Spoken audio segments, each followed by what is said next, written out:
you for okay. Thank you. Sorry.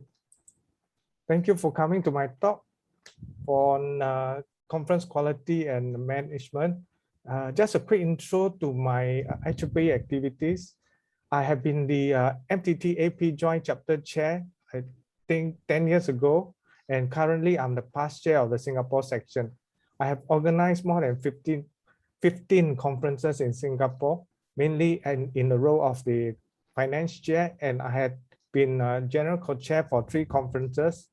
I have organized flagship conferences such as GlobeCom from the ComSoc, and also several regional conference like TANCOM, Asia Pacific Microwave Conference, and that's all for my IEEE activities. So why organize a conference? To me, there are some benefits that associate with it. So like you can run a conference, you can build up you can have surplus from the conference, and you can build up the resource of your chapters or section.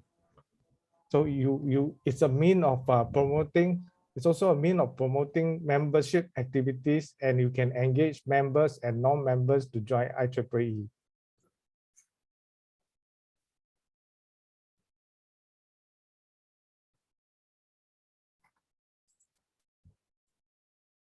Okay, the outline of my talk will be, I'll start with the overview of IEEE conferences, and I quickly run through the scope. It's to IEEE, the scope is very important if you want your conference PDF papers to be included in Explore. So it must be, the scope must be within the topic of interest of any of the technical society. Thirdly, I'll cover the technical programs, and I will also touch on the similarity check on and also plagiarism, and I will provide some final decision that you can give for accepted paper. Lastly, I will maybe mention about the IEEE conference quality guidelines. So IEEE has no paper quality guidelines per se. So it's up to the due diligence of the conference organizer to have good quality papers in their conference. Finally, the conclusion. So in 2019, we have close to 2,000 conferences organized by IEEE OUs. OUs can be your section or your chapters, and more than half are financially sponsored by IEEE. So those 900 that are technical co-sponsored, that means IEEE OU is the technical co-sponsor without any financial support. And as a technical co-sponsor, it is important that the OUs have control and responsibility in the technical program.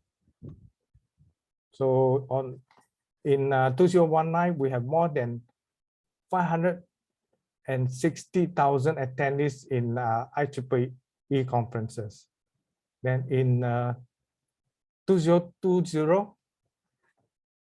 even when most of the conferences has gone online, we still have more than 1,600 conferences, and also more than half IEEE has financial sponsored. It's financially sponsored by IEEE. So we still have more than 460,000 attendees in such conferences. So IEEE encourage the formation of new conferences and also participation of OUs to organize conferences.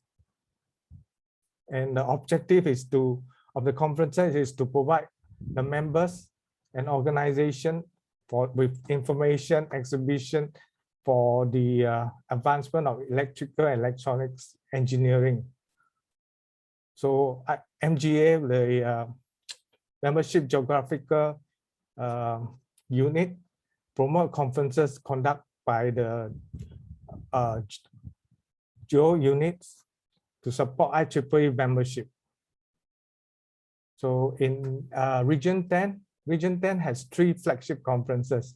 10Com, which Kerala section has organized it in 2019. We also have 10Sim and the HTC. IEEE will provide financial support to these 3 conferences. And also IEEE will also support technically some of the smaller conferences, mainly to assist the conference for the organizing of the conferences where Region 10 has no financial involvement.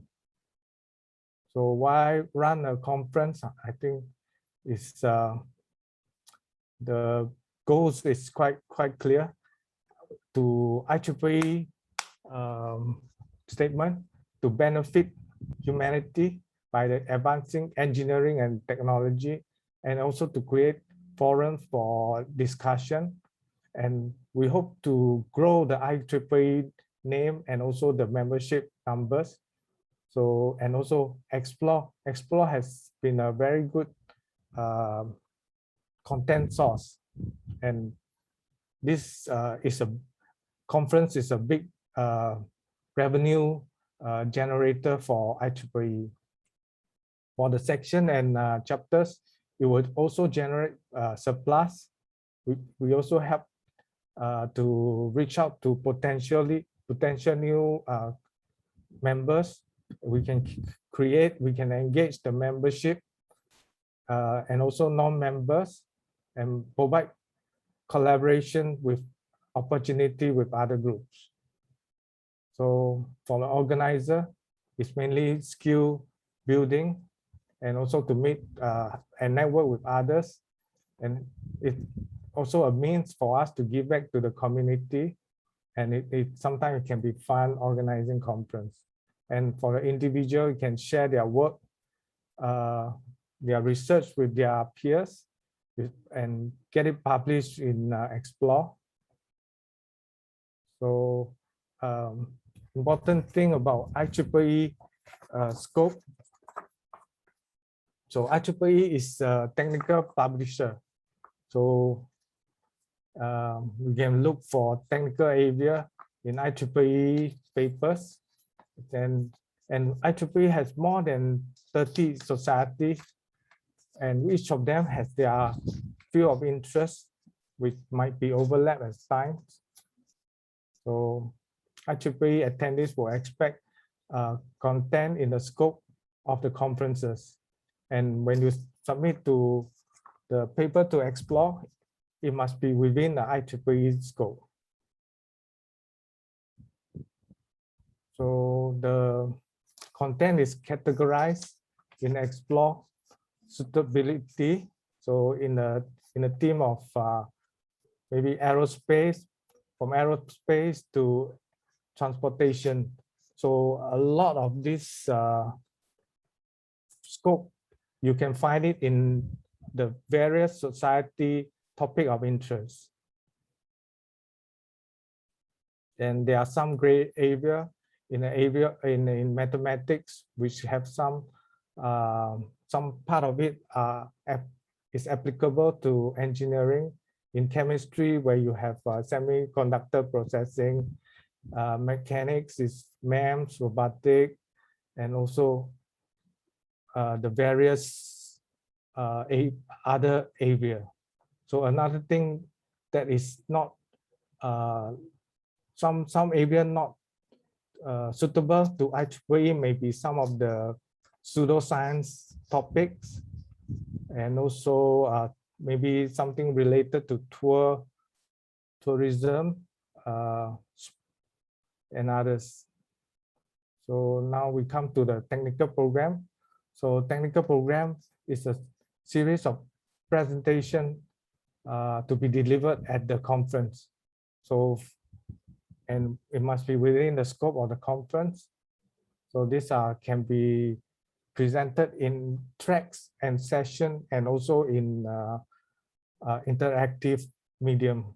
So presentation will have dialogue among the attendees, and other form of engagement, maybe workshop and tutorials. So technical papers are published as proceeding in Explore. So as a technical co-sponsor, the section or chapters is responsible for the technical program quality and scope. So, okay, maybe technical,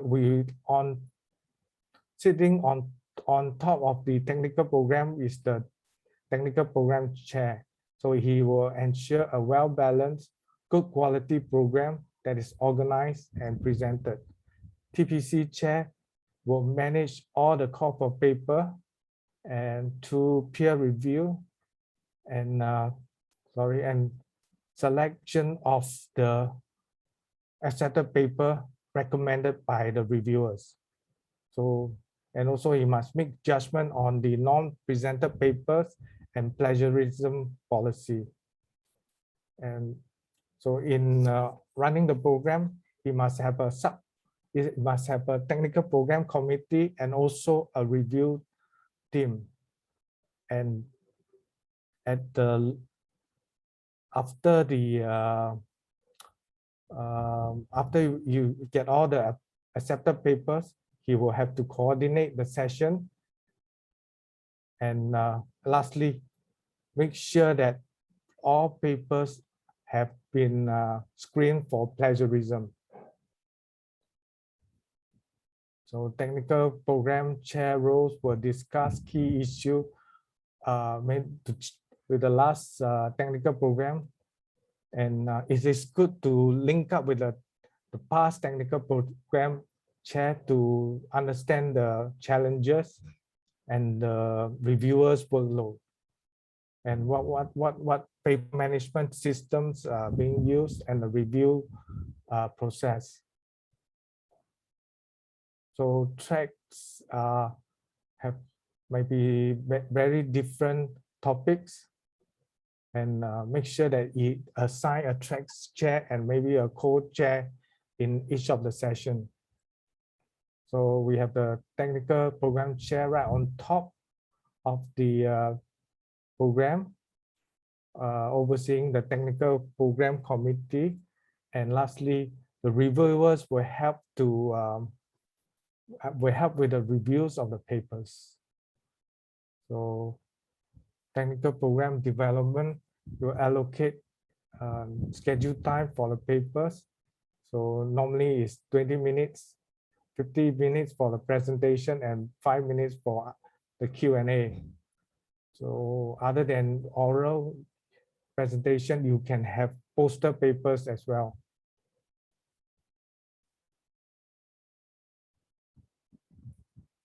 And technical program, you can select the peer review using other paper management systems such as EDAS, and make sure that you develop a non-presented paper policy. And the IEEE sponsor must be responsible for the technical program. So timeline to develop the timeline for submission and review.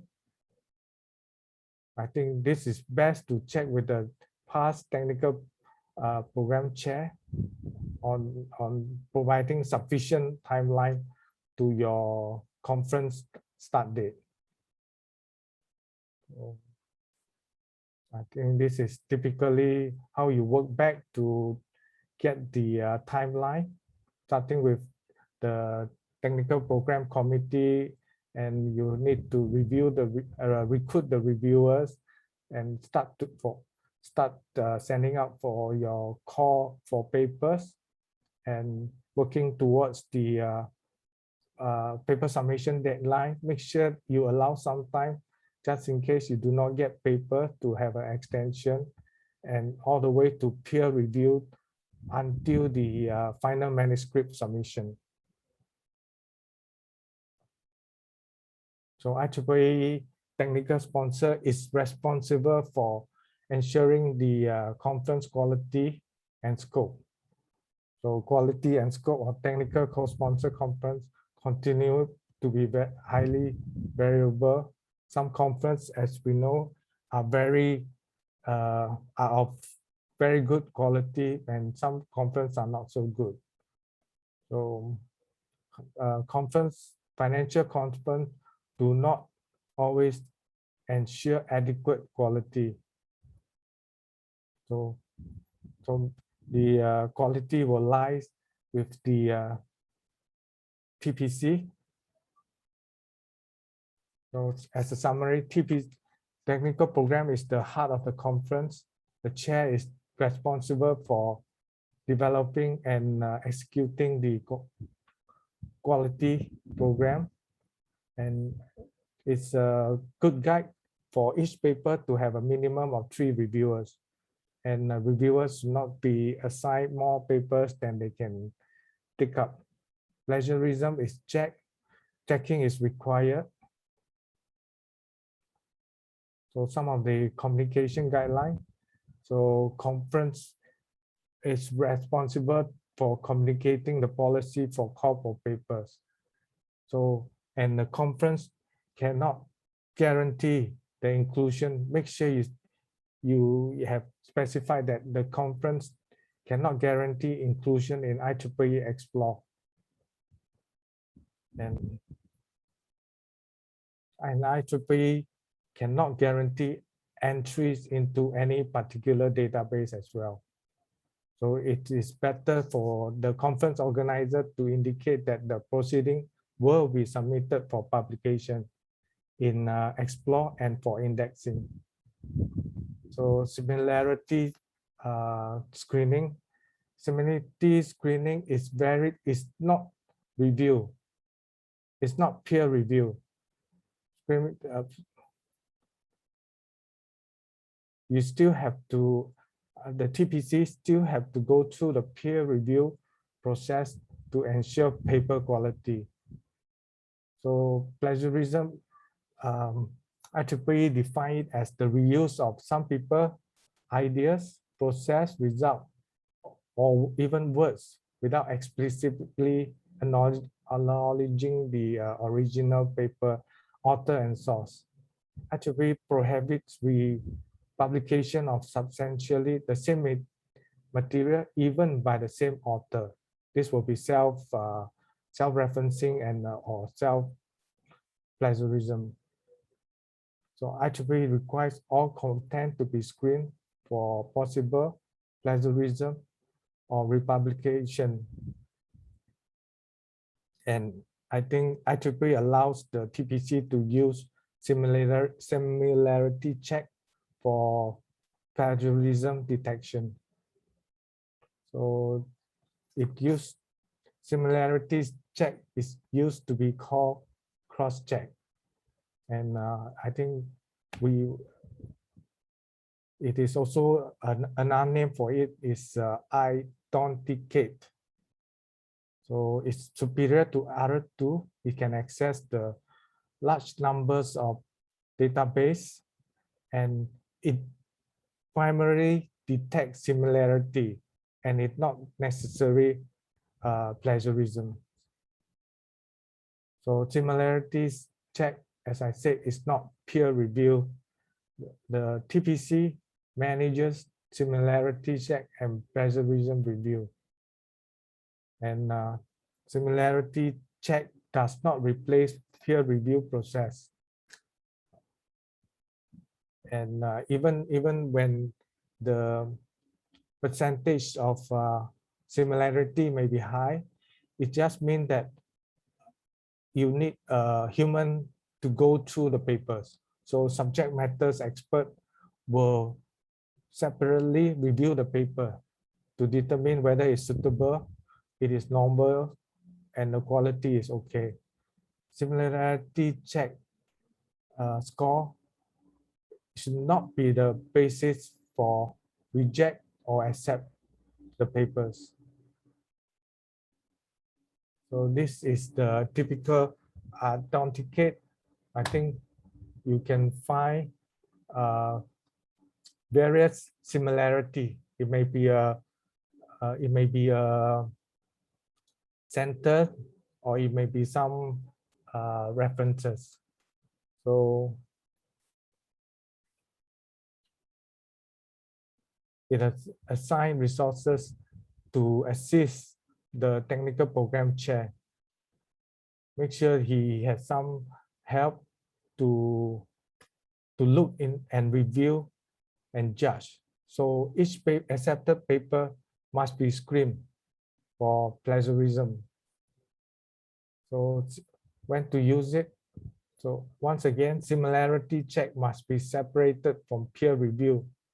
So option is to when to use, when you can screen the paper. It may be before the peer review or after accepting the paper. And you can screen paper in parallel with peer review, and or even after the conference, which is not so good. So some final decisions for accepting papers.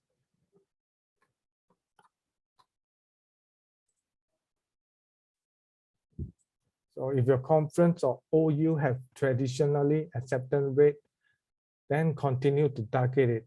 So in general, 50% will be a good target.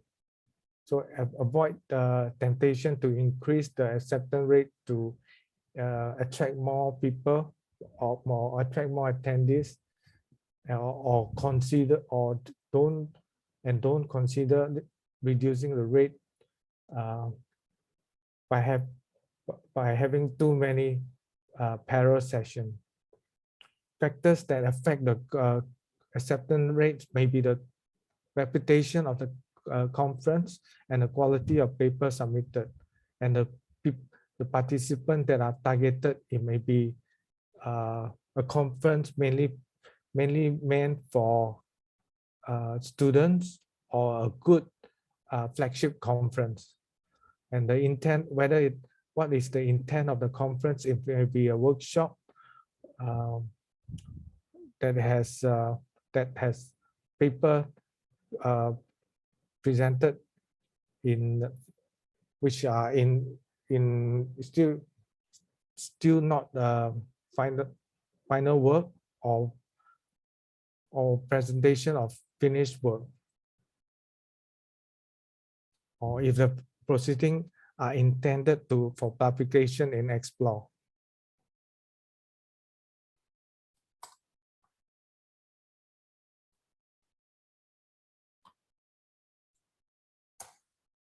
So, and for author feedback, clear instruction for text or figuring require revision or correction, and indicate what the additional content to be made, and make suggestion to improve the papers. So for rejecting papers, there are always two schools of thought. So whether it is good to minimize complaints for the rejected authors, we just simply state that the papers was not accepted, or the other method which is used to indicate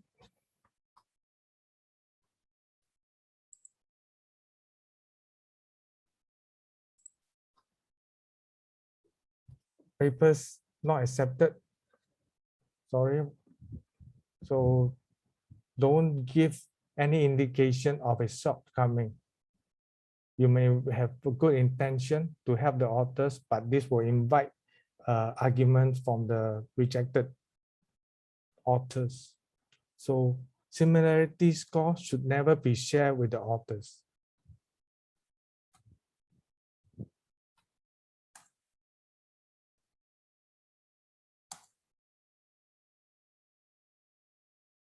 Oh shit, I'm not moving. So sorry, I can't move the slides. I'm not able to move the slide now. Okay.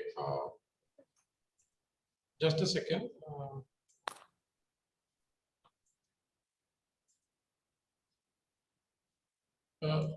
Can you reload, Michael? Yeah. Yeah, just. You want me to unshare? Yeah, just. Okay, it's moving now. Okay, fine. I don't know what happened. So final paper submission, it must be submitted on the IEEE approved template. So you always have to do the e-copyright, and final paper should be reviewed for compliance. So through IEEE Express for IEEE Explore. So, and author is always required to register for the conference before the final manuscript is submitted. And this is part of the no-show policy. So IEEE conference quality process.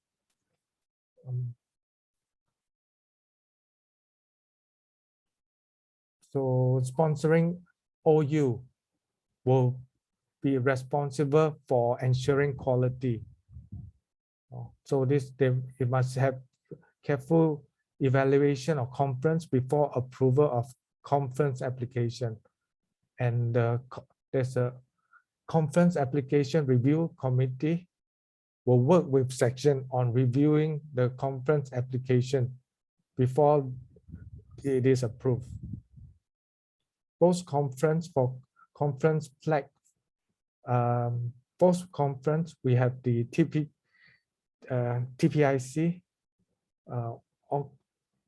which will flag conferences for quality review. So organizer must complete the technical program questionnaire, and each paper will be read and scored for scope and quality. If there's any problem, a TPIC members will review the conference proceeding, and TPIC may reject or return the conference to the organizer for removals of papers. And this is okay, the conference quality guideline. So I think in 2010 and 2011, there are a lot of quite a big number of conference paper retraction by IEEE. So in that year, the TPIC was established to address growing conference quality issues. So in the past, there was quite a lot of conference rejected, but after the formation of the TPIC, the conference quality has improved. So conference, and on top of the TPIC is the IEEE Conference Quality Organization, which has the oversight of the quality issue. The TPIC will review 20% of conference proceeding upon submission. And this conference application review committee, of which I'm the member, works with the sponsoring OU for the reviewing on the review of conference application, and also vetting of the sponsor or the conference organizer. And we have the Conference Organizing Integrity Committee, which investigate conference misconduct, including editorial, and a Conference Metric Ad Hoc Committee for conference quality to identify potential problems. And also, lastly, the valid scientific content ad hoc committee to investigate potential pseudoscience papers that are already included in Explore, and then they will recommend actions. So this is the overall conference quality committee. The CQC will ensure quality of Ieee conferences, and it serves as the primary point of contact for reviews and audits, recommend quality policy, procedure, and best practices. The TPIC will review the technical program management and peer review for inclusion in Explore, and establish acceptable quality criteria in processes, and also conduct any appeal. The Conference Application Review Committee. This is after you have submitted your conference application. This application will come to this committee, and this committee will meet Ieee conference quality management and identify sets of application for quality conference, working with the OUs and checking the sponsors. So TPIC engage the organizer after the conference has taken place, and the CARC will engage the sponsor before the conference application is approved.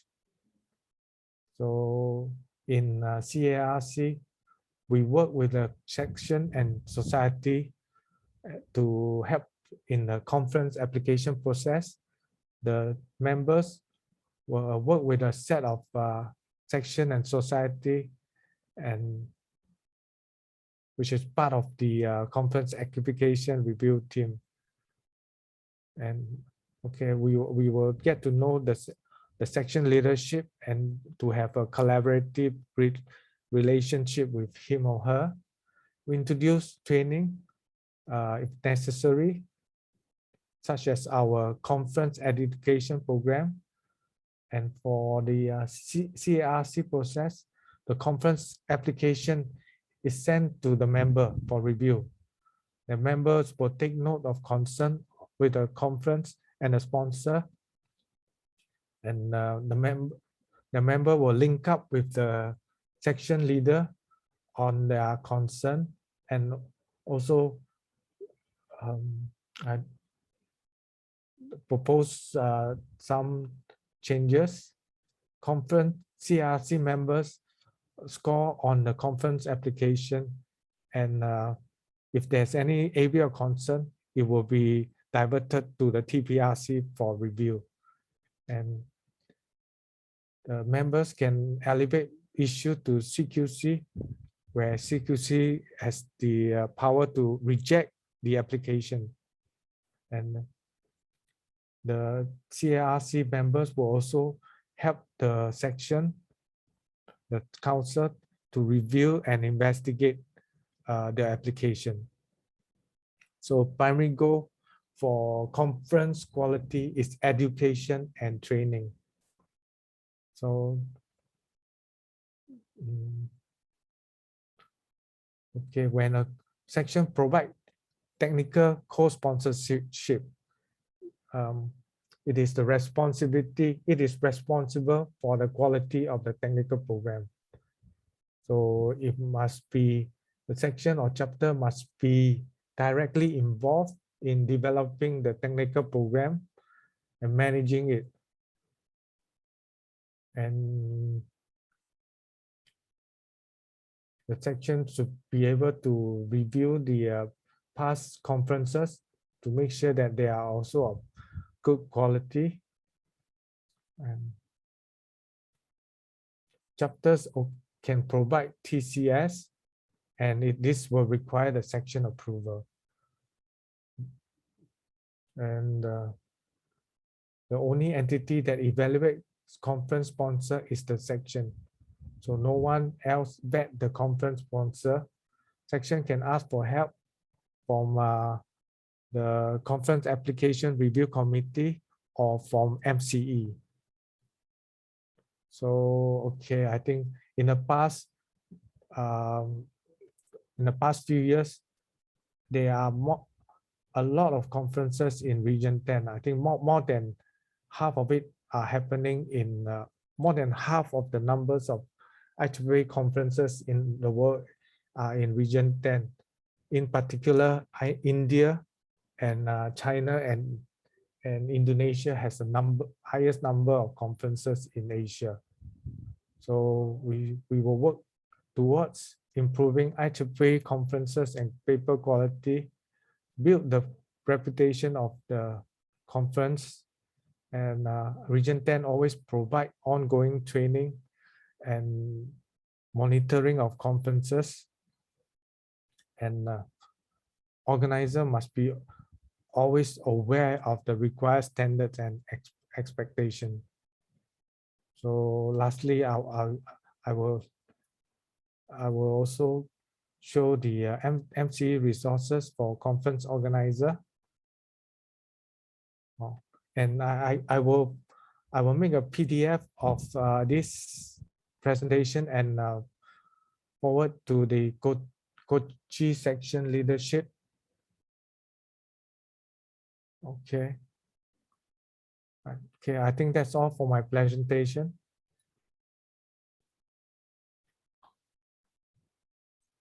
And any question?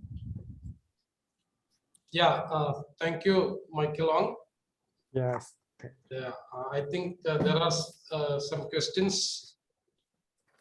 Chat box. I think I will read it for benefit of all. Okay. So the first question is from Dr. Sharath KS.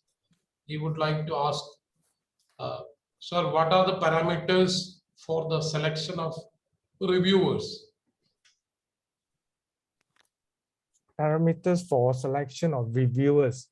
So if okay, I think we expect the reviewers to have in-depth knowledge of the subject matters. He might not be the expert, but at least he has quite in-depth knowledge. So I think you can find a lot of reviewers if you go on the IDA's management system. They will keep the reviewers in there, and I think you can look. If you do not know of any reviewers, you can look for them there. And maybe I can go through the question that was posted earlier. So the first question that was posted is that, okay, how do we ensure that the author has made the necessary amendment after the first review and before he submit his the final manuscript. So this is up to the TPC chair. He has to get the reviewers to go through the final manuscript to ensure that the authors have made the necessary correction in his paper. And I think second question was about what happened if someone found out that the papers after the organizer has submitted to explore, it's not the same papers. It's not the same. So I think they have to talk to the organizer, and the organizer has to appeal to explore. And the last question, it was about the chapter in the institute or college as the financial co-sponsor. Normally, we don't allow student branches or student chapter branches to be the financial co-sponsor. Financial co-sponsor must be IEEE OU only for the section, the technical chapters, and the council. Okay, yeah. I Okay, think Dr. Sharath, if you need any further clarification, can you just turn on your mic and just ask Mike Long? Okay, it's okay. It's okay. Okay. So another question, Mike Long. yes.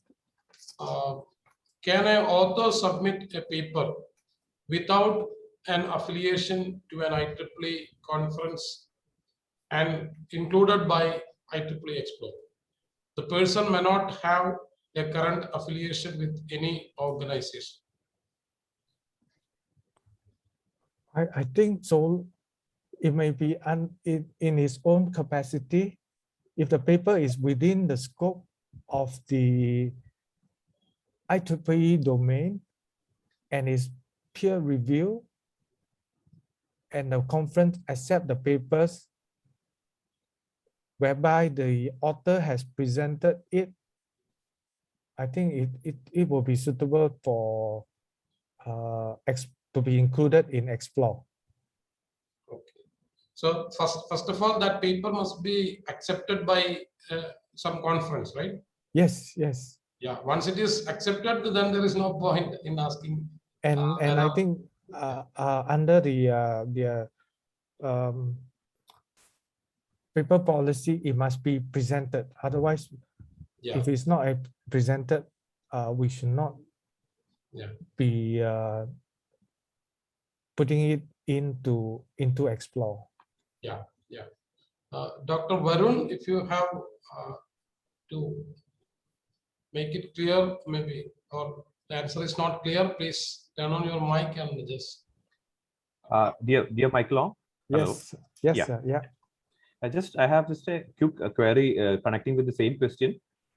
That is, if there is some misconduct that is identified in any paper, we normally are supposed to report to the organization of the author, I believe. If there's So if there is no affiliation for that author, so where do we report this if we find out any misconduct?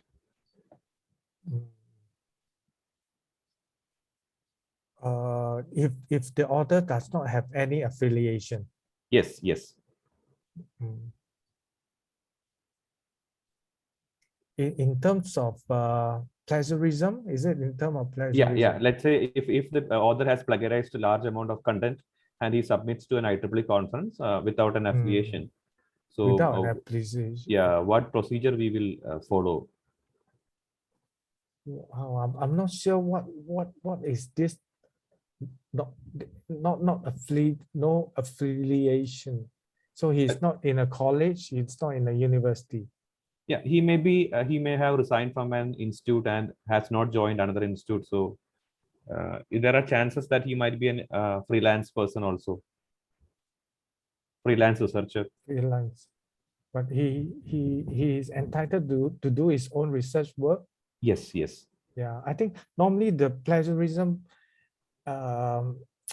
is based on complaints. So it will go through to, I think in Region 10, we have received a couple of plagiarism over the years. So who was the one? We are required to get subject matter expert to go through the paper and make sure that to check whether it's a major or minor plagiarism issue. Okay. Yeah. Okay. Yeah. Thank you. Can I add to it with your permission, Michael? Yes. Yeah, I think IEEE keeps a database of prohibited authors list. It's called PAL, P-A-L. I think if it is a serious misconduct, directly we can report to Ieee headquarters so that his name and his email address may be included in the PAL database. So Yeah. in future, any conferences, he may not be able to submit it with his name and the email address that is been registered. And Yes. maybe that can be done. Yeah, but before his name is put up on the list, IEEE will conduct a thorough investigation to make Okay. sure that it is really some serious plagiarism. Yeah. Yeah. Definitely, yeah. After the investigation and maybe after the report from Yes. IEEE. Yeah. Okay. Mike Thank you Long, very much. yeah. Okay. Mike Long, we have another question. Yes. What are the IEEE norms for maximum allowable plagiarism in conference proceedings? This is from Dr. Sri Kumar K. I don't think we allow any form of plagiarism in the IEEE publication. Yeah. So normally the publication, the authenticate or the similarity check will be able to flag up similarity. Yeah. So this will be some form of, you can refer, it may be some lighter form of plagiarism. Yeah. It does not necessarily constitute to any plagiarism, but it can have some indication of it. So you can use it to roughly check. Yeah. Sri Kumar, if the answer is not clear, you can turn on mic, and if you have further clarifications to be done, please ask the question.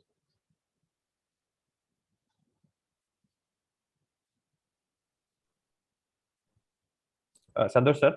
Yeah, please go ahead. Yeah, I think he might have asked regarding the percentage level of similarity index that is being acceptable by the IEEE conference, whether 15% similarity index or 20%.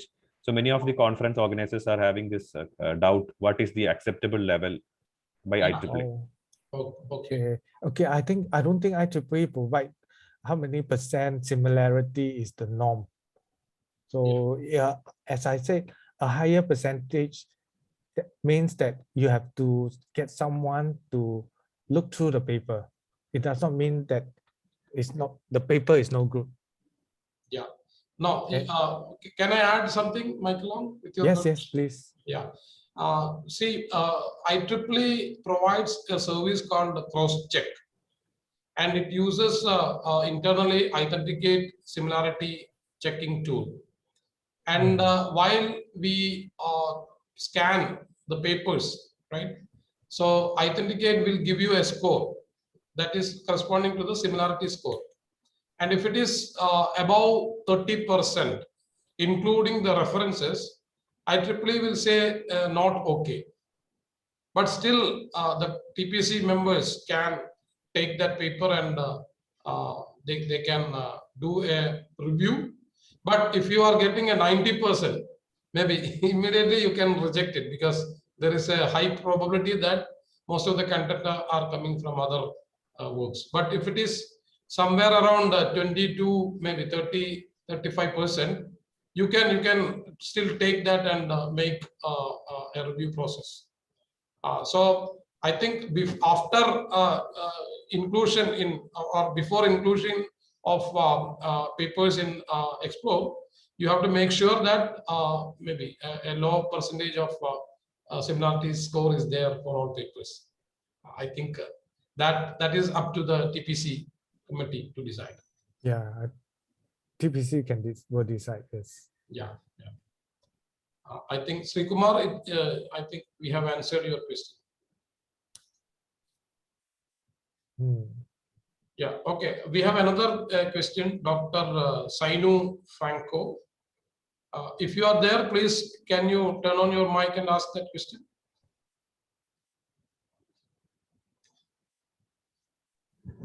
So I just wanted to know, some of these presentations were really interesting.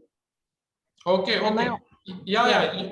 We will be sharing all the recordings of the entire POCO workshop.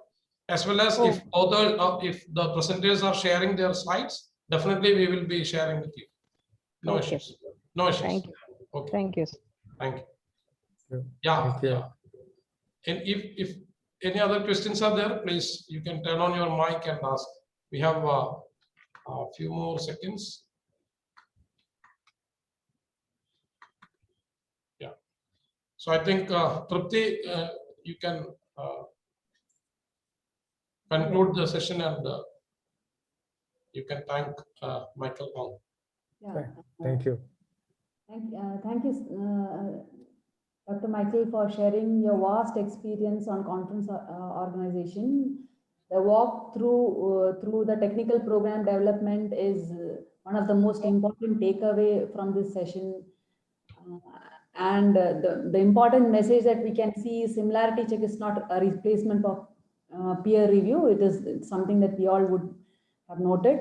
Thank you for this informative talk, and I'm sure that this will definitely help the participants to come up with quality programs in the future. So I would like to just present a token of our appreciation through a virtual memento. Please. I'm just sharing it in the screen. Thank you, sir. Oh, thank you, Triti. Thank you to the Kochi subsection. Thank you, Michael Ong. Thank you, Santosh. Yeah. It was very much pleasure to have you here, and we have learned a lot from you, sir. Thank you. Thank you, sir. Thank you. I think next session, Rajesh, can you make an announcement? Yeah, sir, I will just, so with this, we are going to start the next session. I think we can continue. Yeah, so so it's my honor to invite the moderator of the panel discussion, our own Dr. MV Rajesh, who is the Vice Chairman of IEEE Kochi subsection. Dr. Rajesh is an associate professor in the Department of Electronics Engineering at Model Engineering College, Tikakara, and he is an active member of IEEE Kochi subsection and is member of a number of organizing committees of conferences of repute. He's also currently the chairman of IEEE Signal Processing Society Kerala section. Over to you, sir. And I think Dr. Michael is also welcome to join this panel discussion. That is what I have a guideline from Rajesh, sir. So it would be a very useful session if you are able to join this session. So Rajesh, sir, over to you. Thank you, Dr. Trupti and Dr. Santosh. Thanks a lot for Michael also for joining and making this truly international. As well as he's the right person to talk about conference quality and management as the chair of that committee. We are therefore moving into the last section of this 3 days POCO workshop. Our sincere thanks to R10 for supporting IEEE Kochi subsection for doing this program. This year, this is the only subsection who has got financial assistance from R10 or from the entire IEEE fraternity, I think, to host this quality workshop.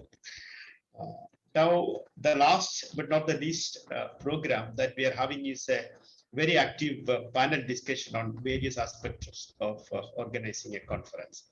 Unfortunately, we have got consent from 4 eminent panelists across the country who have got a very good experience in organizing standard IEEE and other conferences.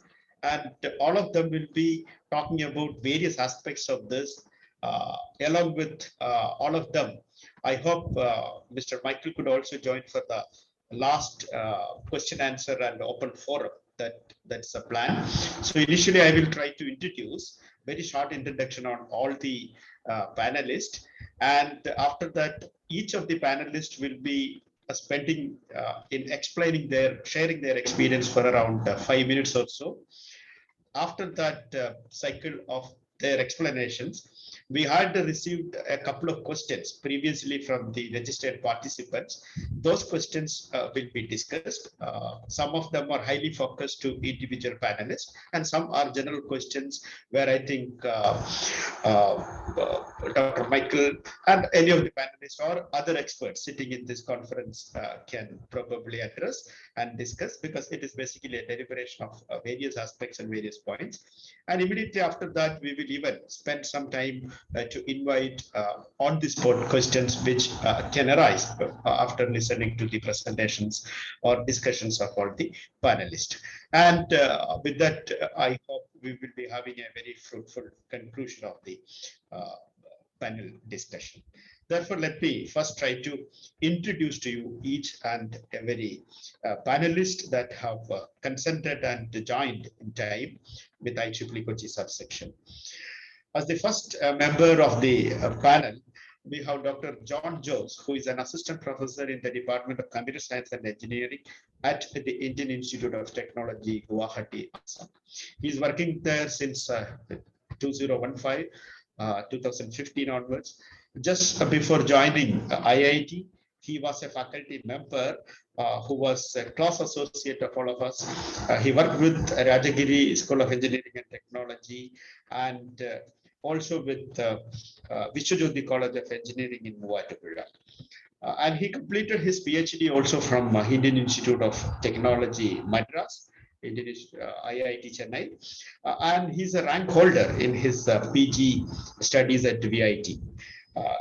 Probably during from the Rajagiri period onwards, we have close association with Professor John in organizing IEEE conferences with Rajagiri as the venue and at many locations in the country as well. And he is a proud product of the Cochin University of Science and Technology as well. For his undergraduate program, he was with the College of Engineering, Adur. So we are proud of that.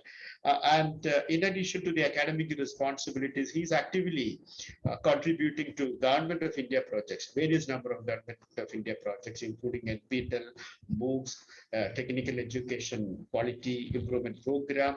And he himself has rolled out many very popular NPTEL online certification courses in the capacity of professor at IIT, and also many government programs, including Vignan Jyoti and Ishan Vikas program he is coordinating in IIT. These are all programs of the Ministry of Human Resources Development, Government of India.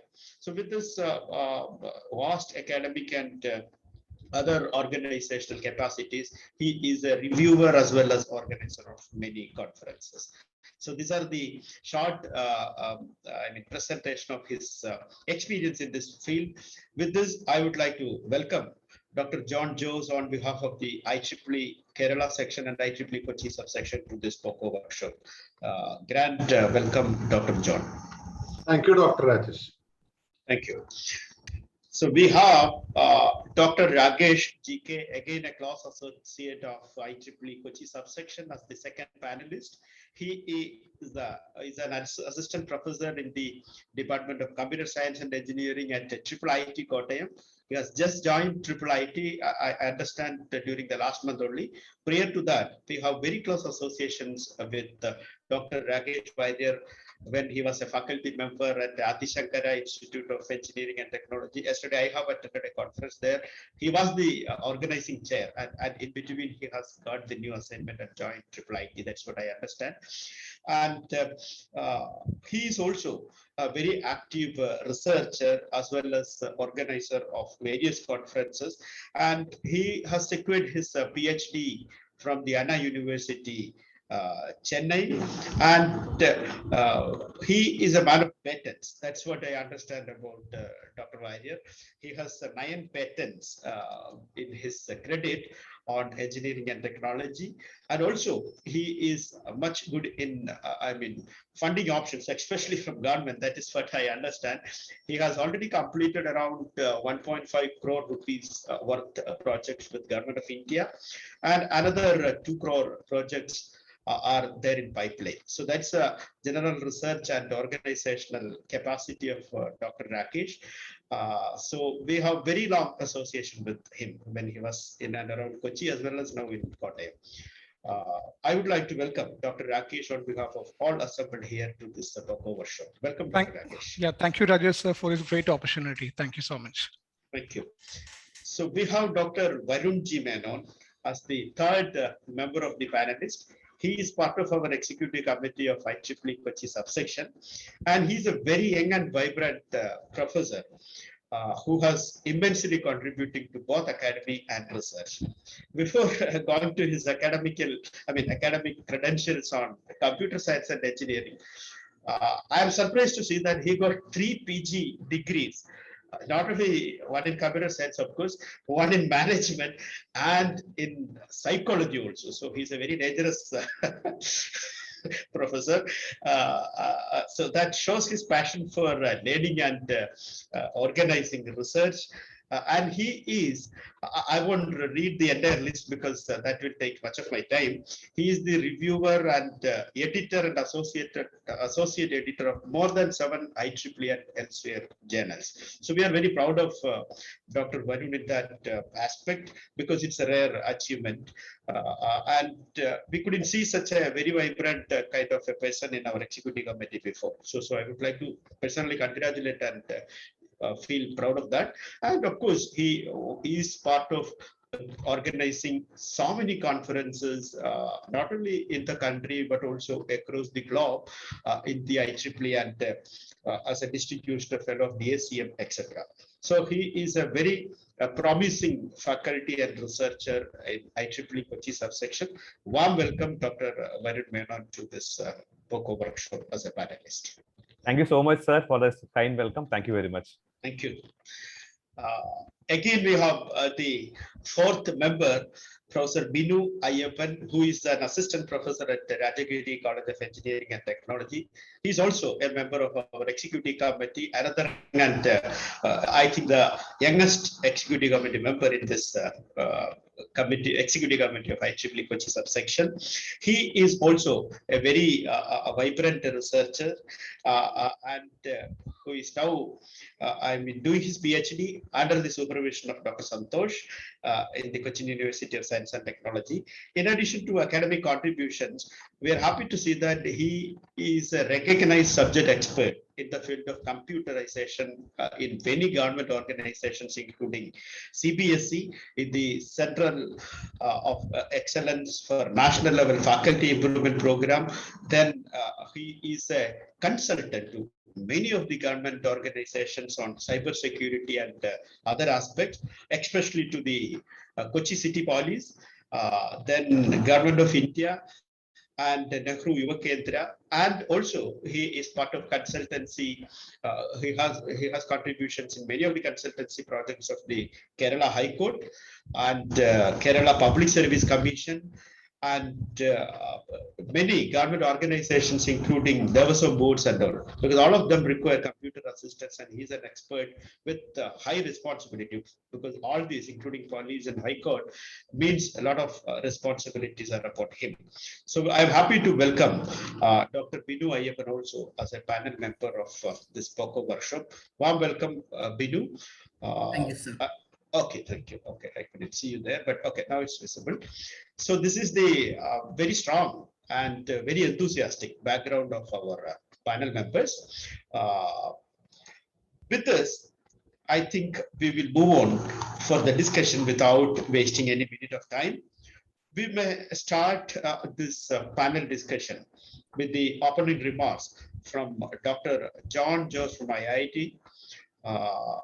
Dr. John will be generally covering his experience on a general overview of conference organization, event management, application for the technical association, because conferences always need networking, and application for proceeding publications, etc. These are the general topics we have requested Dr. Jones to start with.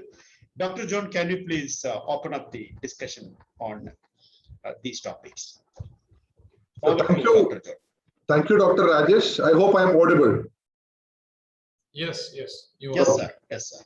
So on the outset, thank you for the organizers for inviting me to this panel of very exciting program, wherein conferences are of high value, especially in the computer science and electronics field.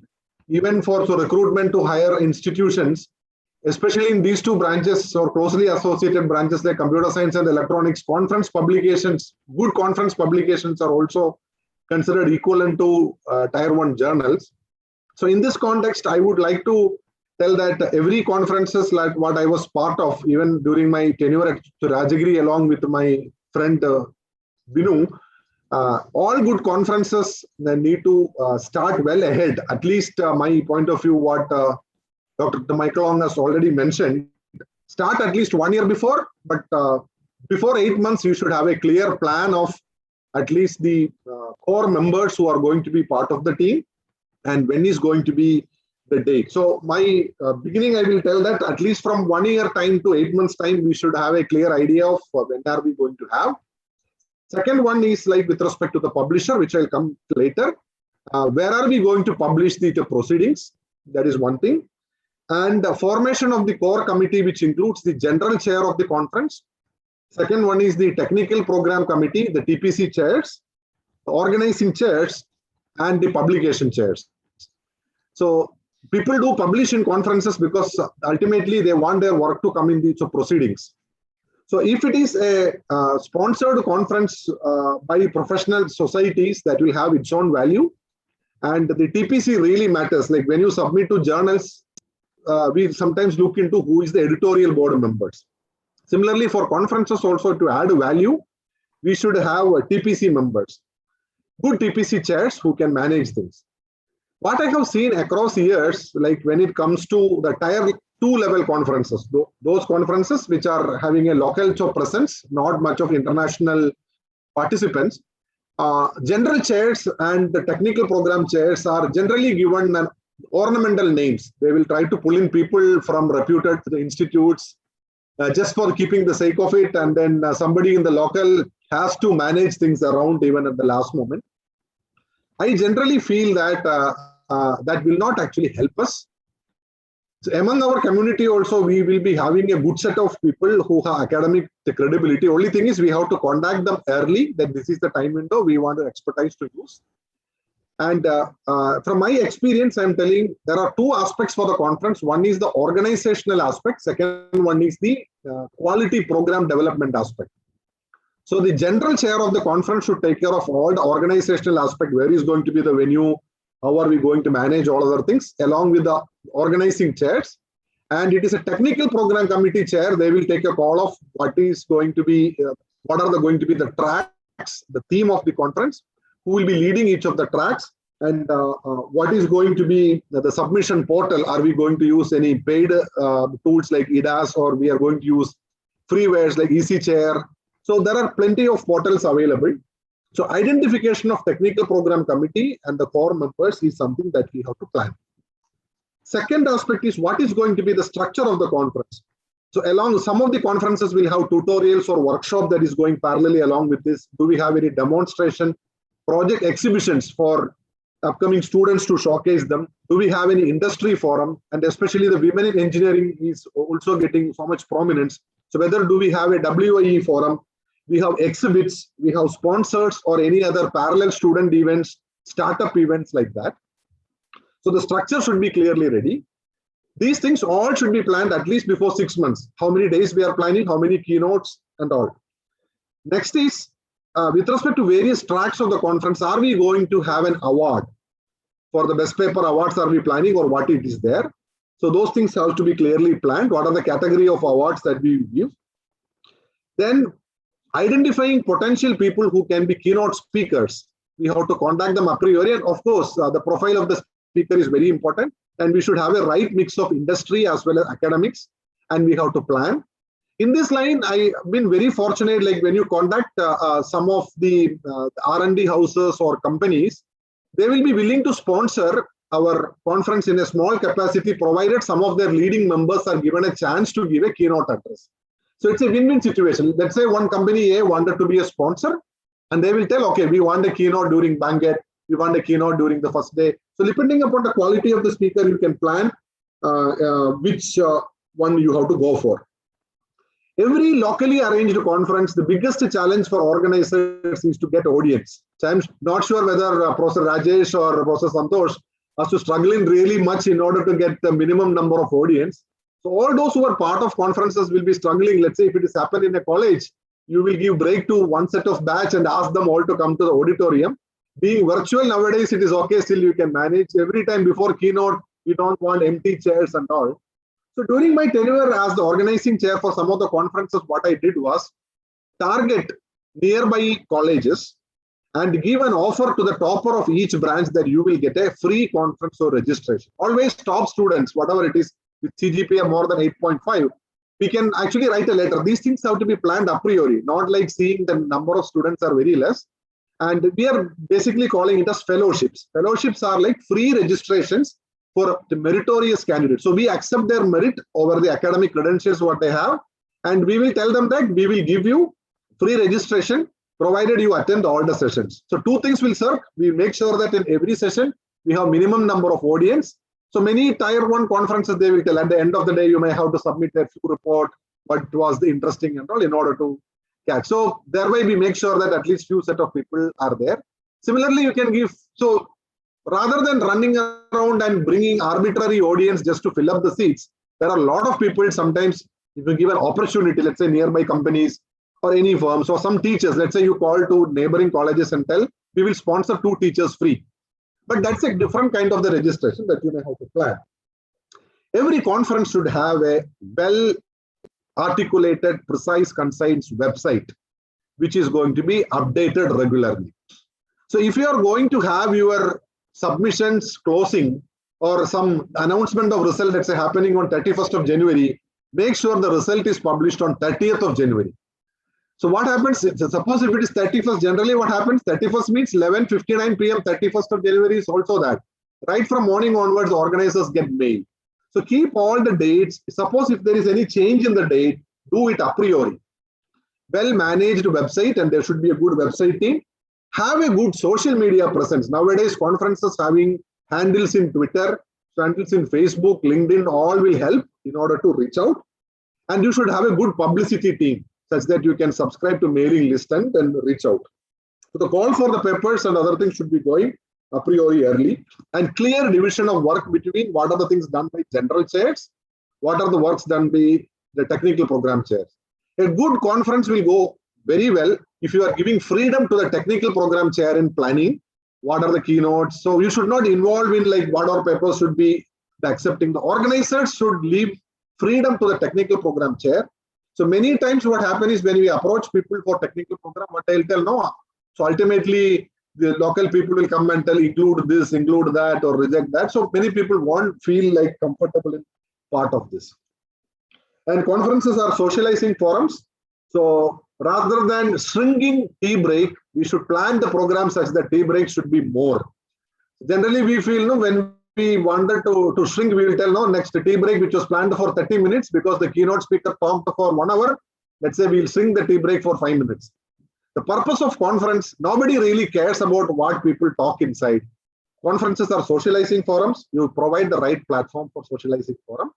And when it comes to the publication side, plan early itself. A publisher will accept only if there is a quality checking process, which I'll come to you in subsequent rounds. These are the points I would like to share. Thank you, Dr. Rajesh. Thank you, Dr. John. It was a very good beginning, especially on the initial preparations and some of the, networking aspects also of getting connected, because that become very relevant because of the online mode that we are forced to. Anyway, that was a good beginning. Thank you very much for that. And for your information, fortunately, we got 50 plus consistent participants for the last 3 days. Maybe this is a conference on conference. That's why. I would like to now move on to Professor Binu to speak out on call for papers, call for tracks, publicity, application for funding, etc. Because these are some of the general points assigned to Professor Binu. He's an expert in, of course, like the website and the social media platforms as well. Basically, he is the backbone to do such things in Kochi, especially in Kochi. So over to Professor Binu to share his experience for the next 5 minutes. Thank you, Rajesh sir, and also good evening to everyone. So I have a small presentation. Okay, it's fine. And along with, if you could turn on your video, that will be good. You look very handsome today. Anyway.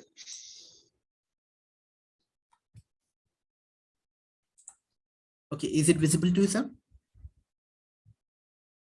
It is visible. It is visible. Okay. So I'll be talking about call for tracks, call for papers, publicity, and funding agencies. So the idea of call for tracks, that is, or call for papers, is to get the participation. That is the maximum visibility of the conference. So before we go for any type of conference, the first thing is we have to conduct a SWOT analysis. You will be wondering what is the relevance of conducting such kind of an analysis for a conference, but it will give us the idea about the current status of our conference. Maybe the conference conducted by or organized by a particular engineering college or a particular institution, they feel that it is a flagship conference for them, but at the same time, we need to identify it is not at all publicly visible. So to identify the real reason behind the visibility of the conference, we have to improve the so-called spectrum of the entire conference structure. We have to conduct the SWOT analysis. We have to conduct the SWOT analysis. And after this SWOT analysis, you will be able to see that some of the key points, something like the positive sides of our conferences, negative sides. And based on that, what we are facing right now is something like the so-called less number of submissions or less number of visibility. So to overcome that kind of issues, we have to go for some options. And that's why we are going for the special tracks. That is the general trend that is happening in our context. Like why we are going for the special tracks. Already we have a number of tracks under that particular thing. So the idea is for our context, it is to improve or increase the visibility of the conference. So I have an experience last year, something like a university in Delhi conducted a conference in their section. And they're finding they're getting submissions only from that domain, that is from that area. But then they realized that why don't we add a kind of a special track from a southern region? So they contacted us, and we offered a special track, and immediately they got the response from the southern region also. So in that way, it will improve the visibility. And it is again a number of process involved in call for tracks. That is, initially you have to publish a kind of invitation for call for tracks. And along with the call for tracks, we have to specify the dates. And immediately after that, the call for tracks will be having a template. And based on the template, they will be updating information. And after updating the content, they will submit the proposal. So the idea of call for tracks means, as I mentioned, it is like to improve the visibility of the conference or improve the submission rate of the conference. So automatically we have some responsibility given to the track chairs. So some of the list of responsibility that is given to that track chair is listed here. Then in terms of the structure of the call for tracks, that is normally we have a traditional structure, that is a template for calling the tracks. That is, we must have a title of the track, and that track should be in line with our theme. Then we must have something like the track chairs. Along with that, we must have the reviewers, and if possible, we can include TPC, and also we can include some of the parameters that will improve the visibility. Then after submission, the proper track proposal, and a team, that is from the conference side, a team must evaluate the submission, and based on the parameters, we must list out some of the tracks, and that tracks can be included as part of the official conference theme. That is, we'll be having already prepared, already identified tracks are there. In addition to that, we'll be adding some special tracks, and that is the workflow of the special tracks. And in line with that, the second one is call for tracks. Call for papers is something like getting the submissions from the authors, especially those who are very much interested in that particular domain. And that is the key point. That is, getting the number of submission is very, very important. That is, when we conducted, along with the John sir, we conducted a conference, I mean, before 2015, we could attain something like more than 500 submissions. And right now, if you look at the same conference, we'll be able to attain maximum 200 submissions. So that means somehow we have to improve the publicity aspects, and then only we'll be able to get good number of submissions. And we are aware that the call for paper having a submission procedure, and I think Varun sir will be dealing with that particular case. So anyway, so it has got a kind of a phased activity, something like we have got the paper submission, then paper review process, and after the review process, we'll be having a publication plan.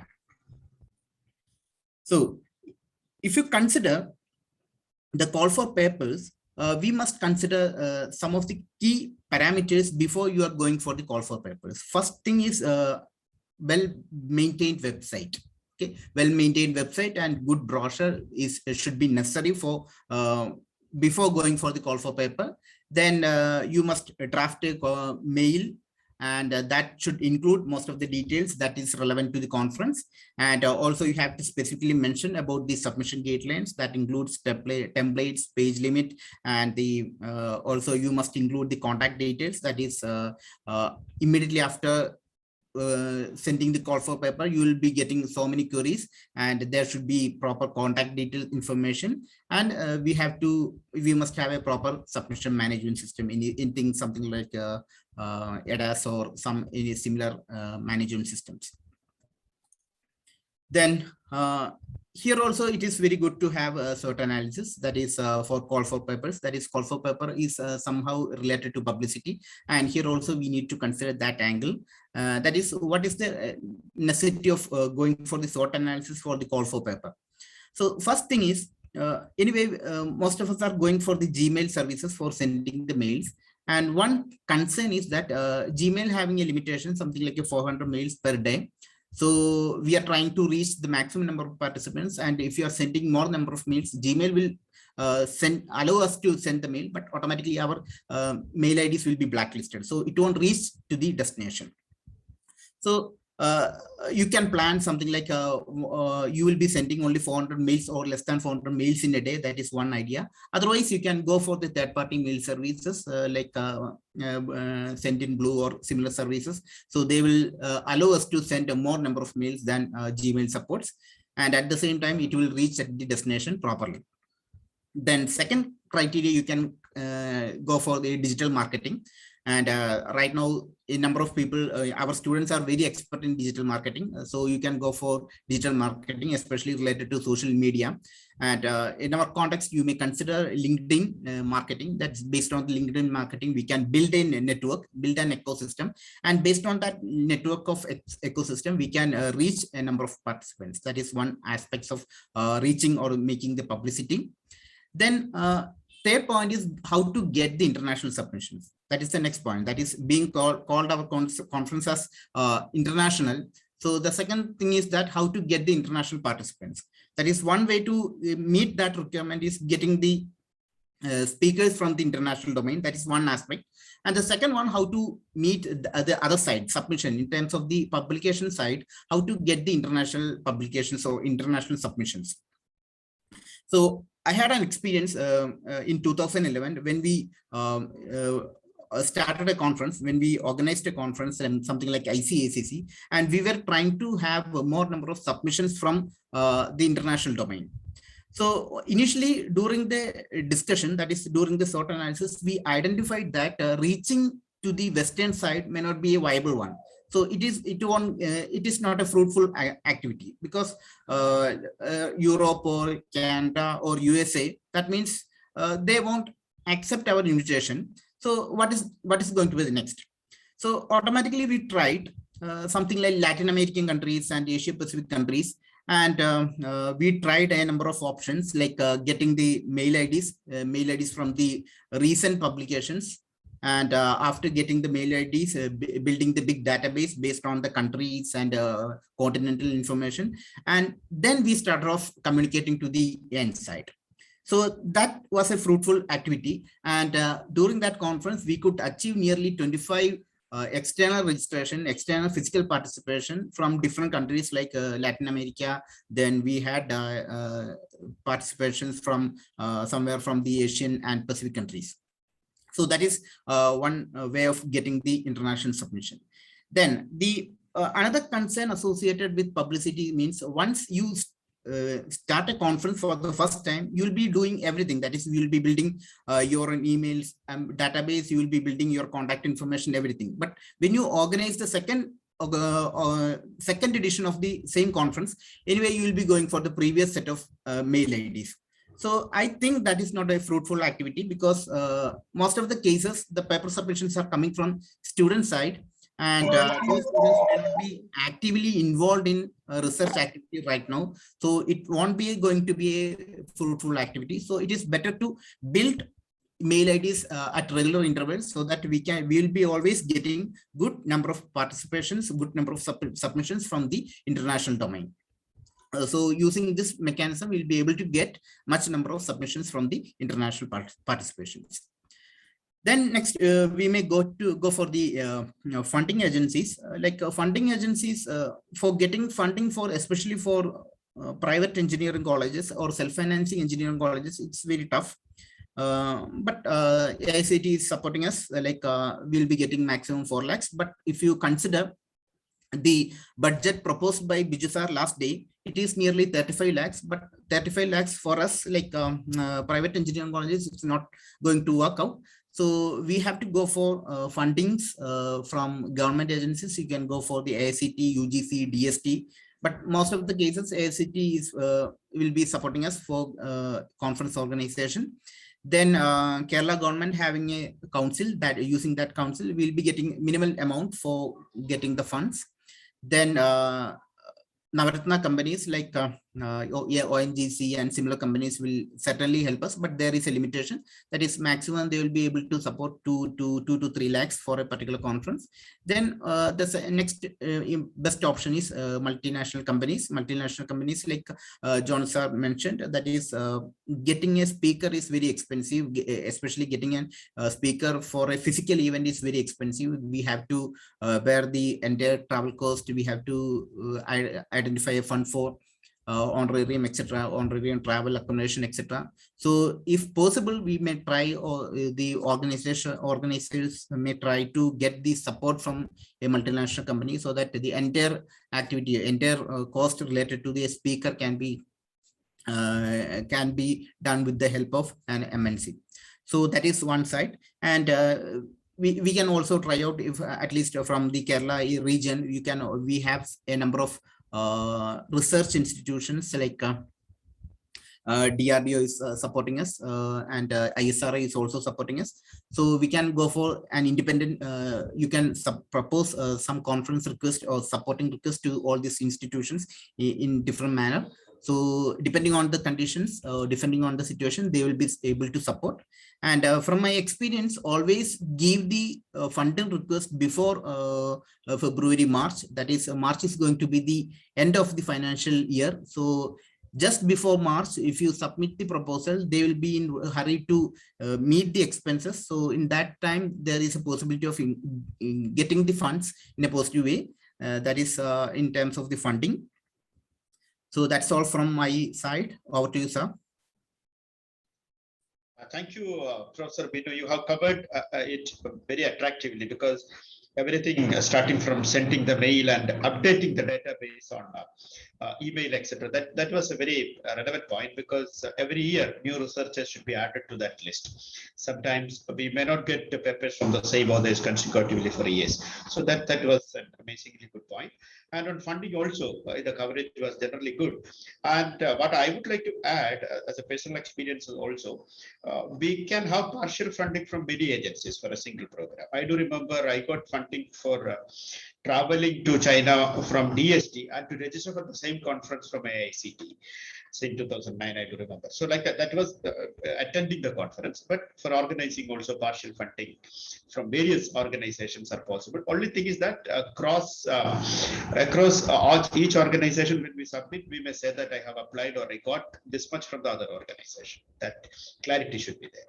So with this introduction from Professor Binu, I would like to move on to Dr. Varun, who is personally a very famous and I mean, reputed author of research papers in good numbers, as well as I said, reviewer and editor for more than 8 international journals on what should be the way of managing the review process, management of the review process, and paper selection and scheduling kind of activities associated with the IEEE type serious conference. So can you please open up on especially to mentor, the assist the authors who are sitting in this conference? Majority of them are either doing research or they're planning to do their own conferences.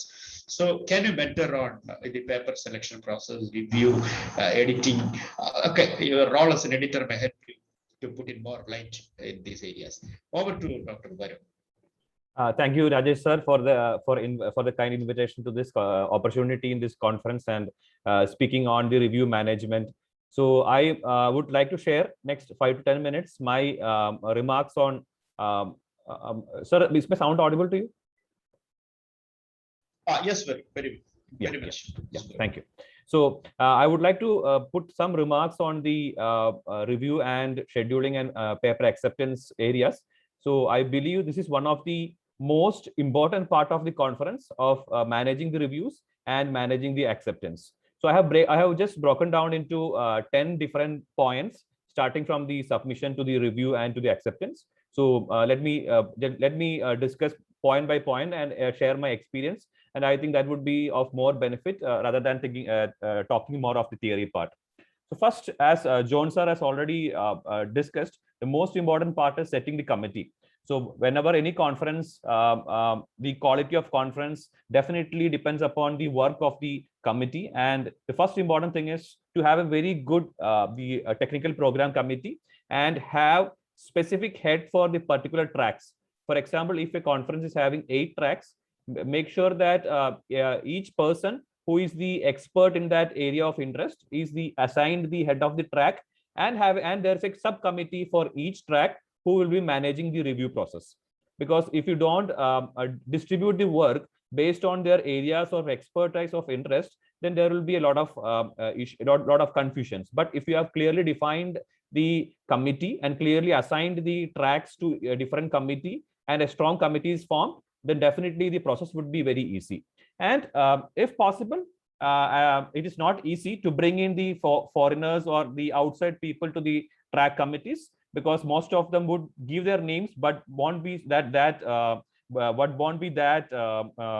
active in the review process. But bring in your friends' connections from the top institutes like IITs or the foreign universities who can head the review committee, at least head the review committee, review few papers, give their expert opinions. And I believe most of the work review process would be done by the internal faculty and the friends of the conference organizers working in the different national and international institutes.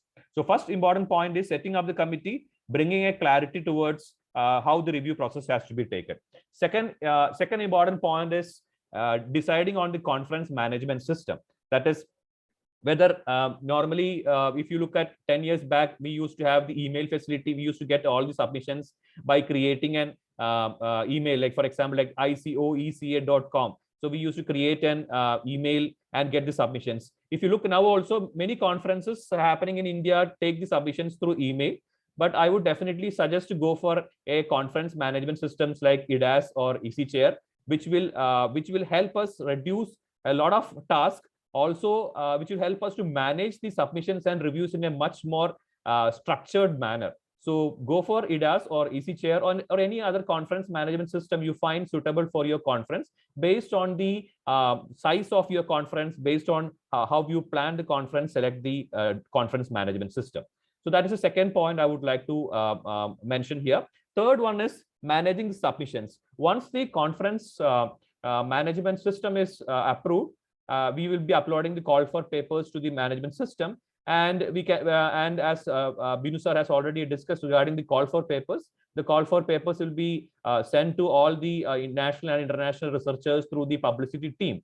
Now we normally used to start getting the submissions. So submissions normally comes to the EC Chair. The technical tracks will have the access to see the submissions. So that is how we will be, if the submissions have been clearly organized into different tracks, the submissions that is normally coming to the EC chair will also get organized automatically into the different tracks.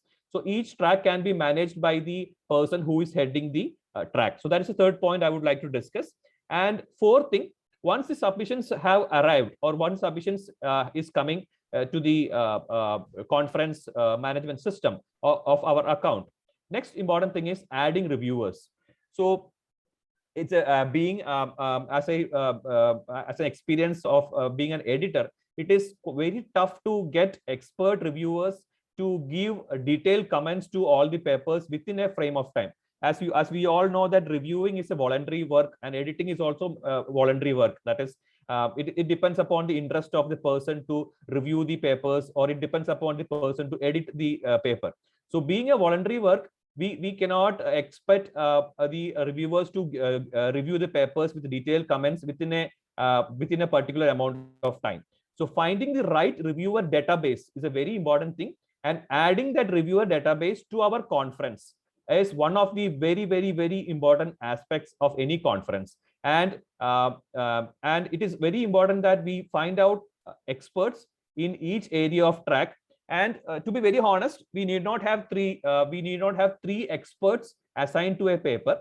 Instead of that, we can have 2 technical experts and 1 non-technical experts who is in maybe good in language or proofreading of paper can also be assigned to each paper. So at least try to get 3 reviews for each paper. And it is not easy to get 3 reviews. That is, even if we assign a paper to 10 reviewers, we cannot expect at least 3 of the people to accept the reviews. So to be honest, even in IEEE transactions and all the journals, they mandate that 3 expert reviews is required to make a decision on any paper.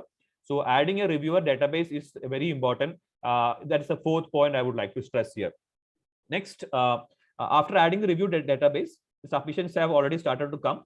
One important thing is desk rejecting. Next important aspect is saving the reviewers and desk rejecting. That is, you can desk reject based on the plagiarism amount. That is, if you similarity index. That is, if you have decided that 30% is normally the IEEE conference ratio of similarity index that is being given, 30% of similarity index. So if any paper goes above 30% similarity index, as a TPC chair, you can give, as a conference organizer, you can give the freedom for the TPC chair to desk reject the papers by mentioning that your paper has high level of similarity. So the advantage here is that the reviewers' time is saved. That is, we are not assigning those to reviewers. The TPC chair can write the general comments, that is, the similarity index is high, and can reject the papers. But if you are desk rejecting at the initial phase based on the quality, it is important for the TPC chair to write detailed comments why the paper is being rejected at the initial stage without review. That is, for example, some paper has very poor language, or some paper has no novelty at all, something that the TPC reviewer finds out the initial stage. He can do a desk rejection at the initial stage without sending the paper to a review. So that by that time we can save the time of the authors. Also, we can save the time of the reviewers also. So, and how much level of similarity index needs to be kept, that depends upon the organizers. And how much level of self plagiarism can be accepted also is very important, and that can be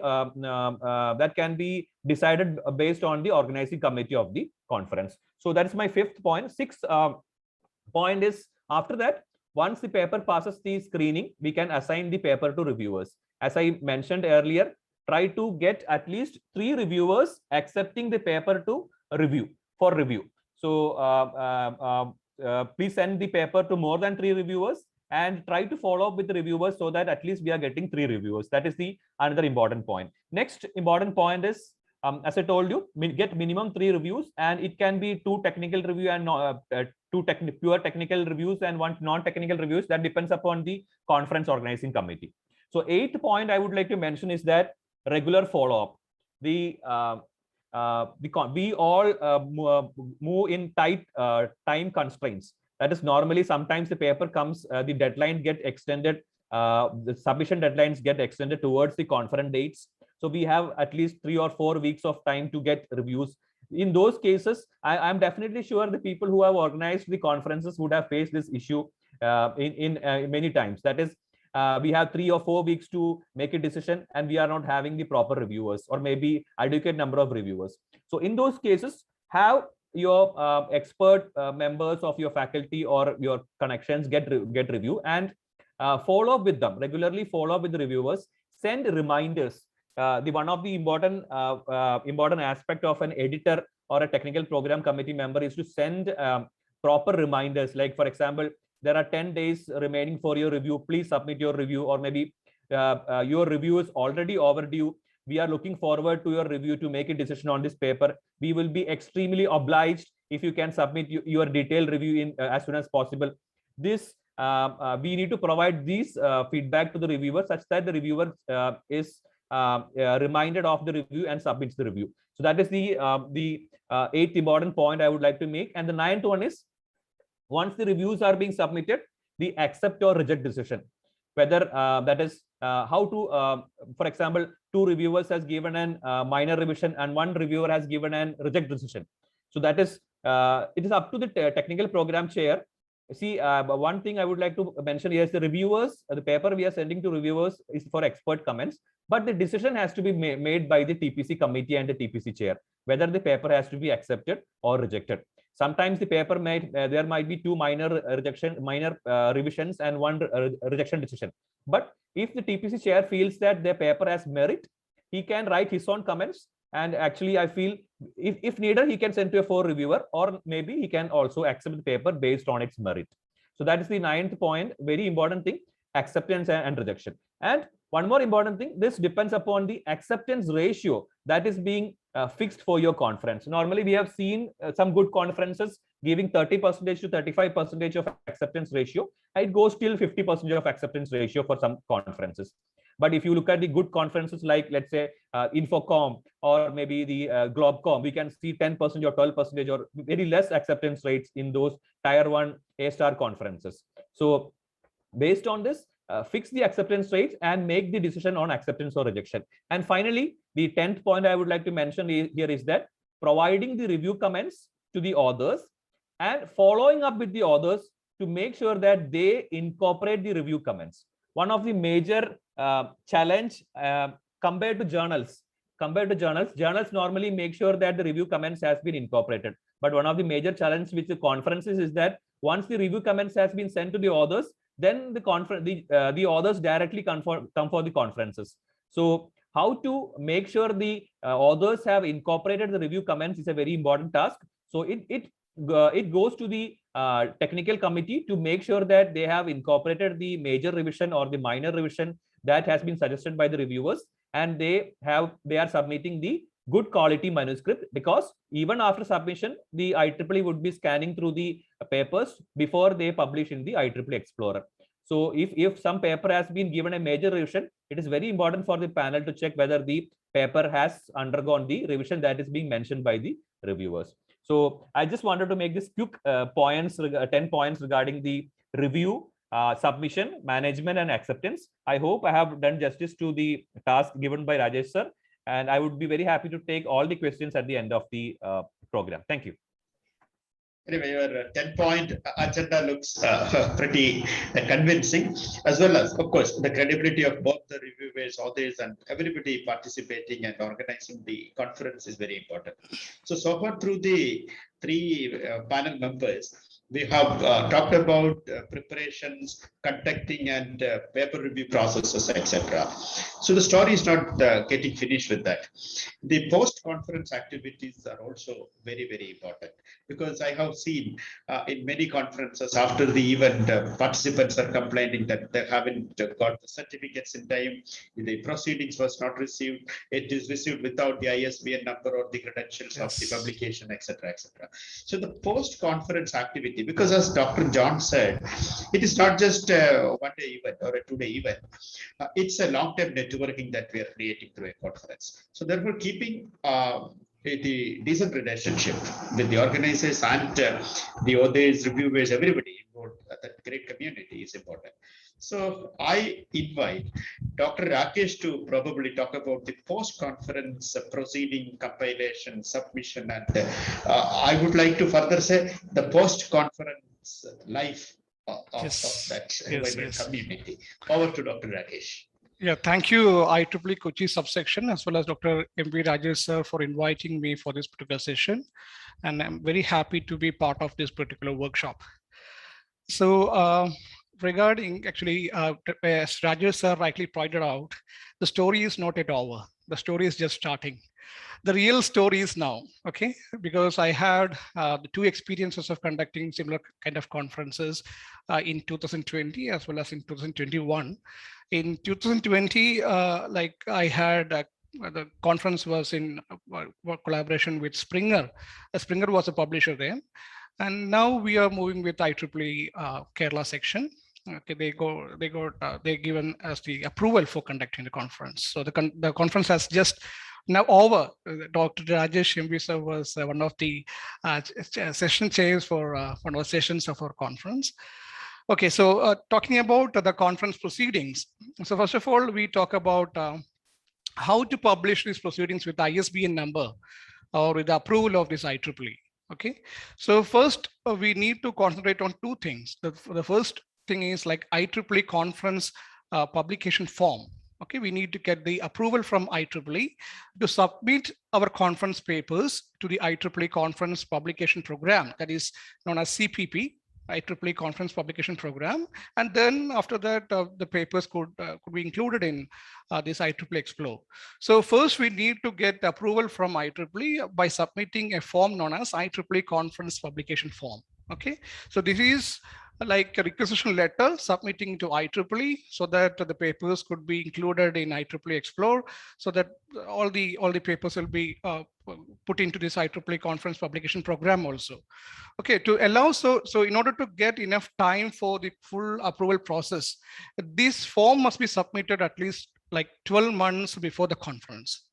Okay, you need to submit this IEEE conference publication form at least 12 months before the conference. So upon review and approval from IEEE, they will be sending you a letter known as letter of acquisition. It is LOA. Okay, LOA after receiving your conference publication form. Okay, that LOA will be consisting of several fields like submitting, like, so I will tell you about what are the fields there in the IEEE conference publication form. First, you will be getting like you can check whether there is a provision for submitting a conference publication form. Then you can check whether the conference has been, the status of your submitted conference publication form. And the third one is the PDF Express, which is very important. So in order to get compliance with the format specified by IEEE, all the papers submitted to IEEE should go through certain AI tool known as IEEE PDF Express. Okay, so it will be aligning the margins, and if there is any problem with the alignment associated with the paper, it will be get intimated. So that's very important, IEEE PDF Express. So for getting ISBN number, first you need to submit the IEEE conference publication form, which is a request submitted to IEEE for getting it indexed in IEEE Explore Digital Library. Okay, then the LOA, what is this LOA means? LOA means the letter of acquisition. Okay, letter of acquisition, which is an agreement between the conference organizers and with the IEEE. Okay, so the LOA will be consisting of several things like conference publication title will be there. Okay, the catalog numbers, the copyright information, the conference paper templates, link and all, then which will be provided in both MS Word as well as in LaTeX format. Then the several list of conference publication materials to be submitted to IEEE once the conference has been over. And it also contains the most important thing known as ISBN number. Okay, so when you get approved this particular LOA, you need to note it down. What is the ISBN number associated with your conference? Okay, otherwise you want to save that LOA to somewhere in your local drive. Otherwise, you need to request again to the IEEE authority for asking this LOA form again and again, but they will be sending you once you have missed that LOA, no issues in that. But once the LOA has been approved by IEEE, you need to log into that LOA portal, then download that form and save it in your local drive. So this ISBN number is to be included in all the what you call accepted papers. Okay, so please note that this LOA does not guarantee that your conference technical papers will be published in IEEE Explore. Okay, because you know that, as Dr. Michael Long already told, there is an internal quality assurance committee is available. So they will be checking around 20% of the total papers.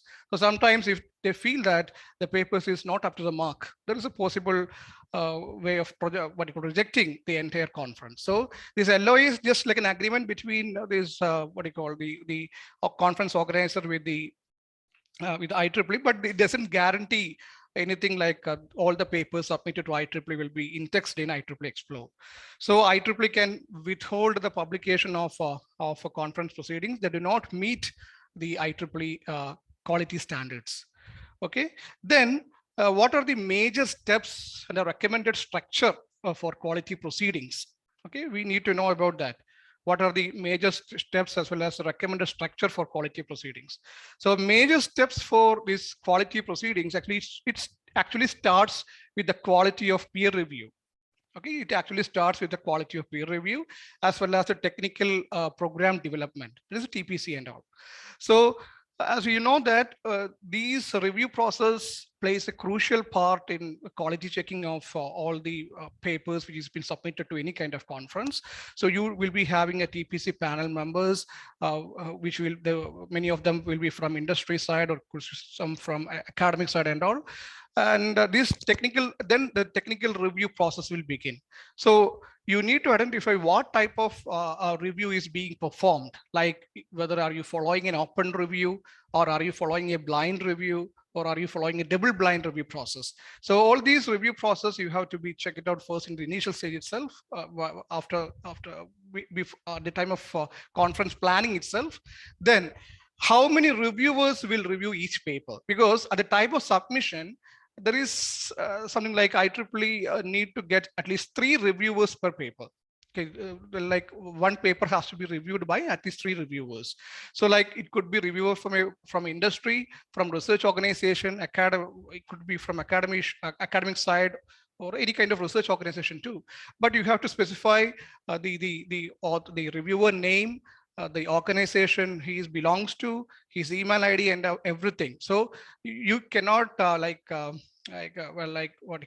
fool these kind of things. So you need to do in the actual sense. You need to contact the reviewer, get his affiliations and all, his 1 or 2 review reports also to be maintained, because at the time of when, if the IEEE feels that there is some misconduct happened during the time the conference proceedings and all, they'll be asking you for the IEEE the paper review comments and all. So you have to keep some sample review comments also.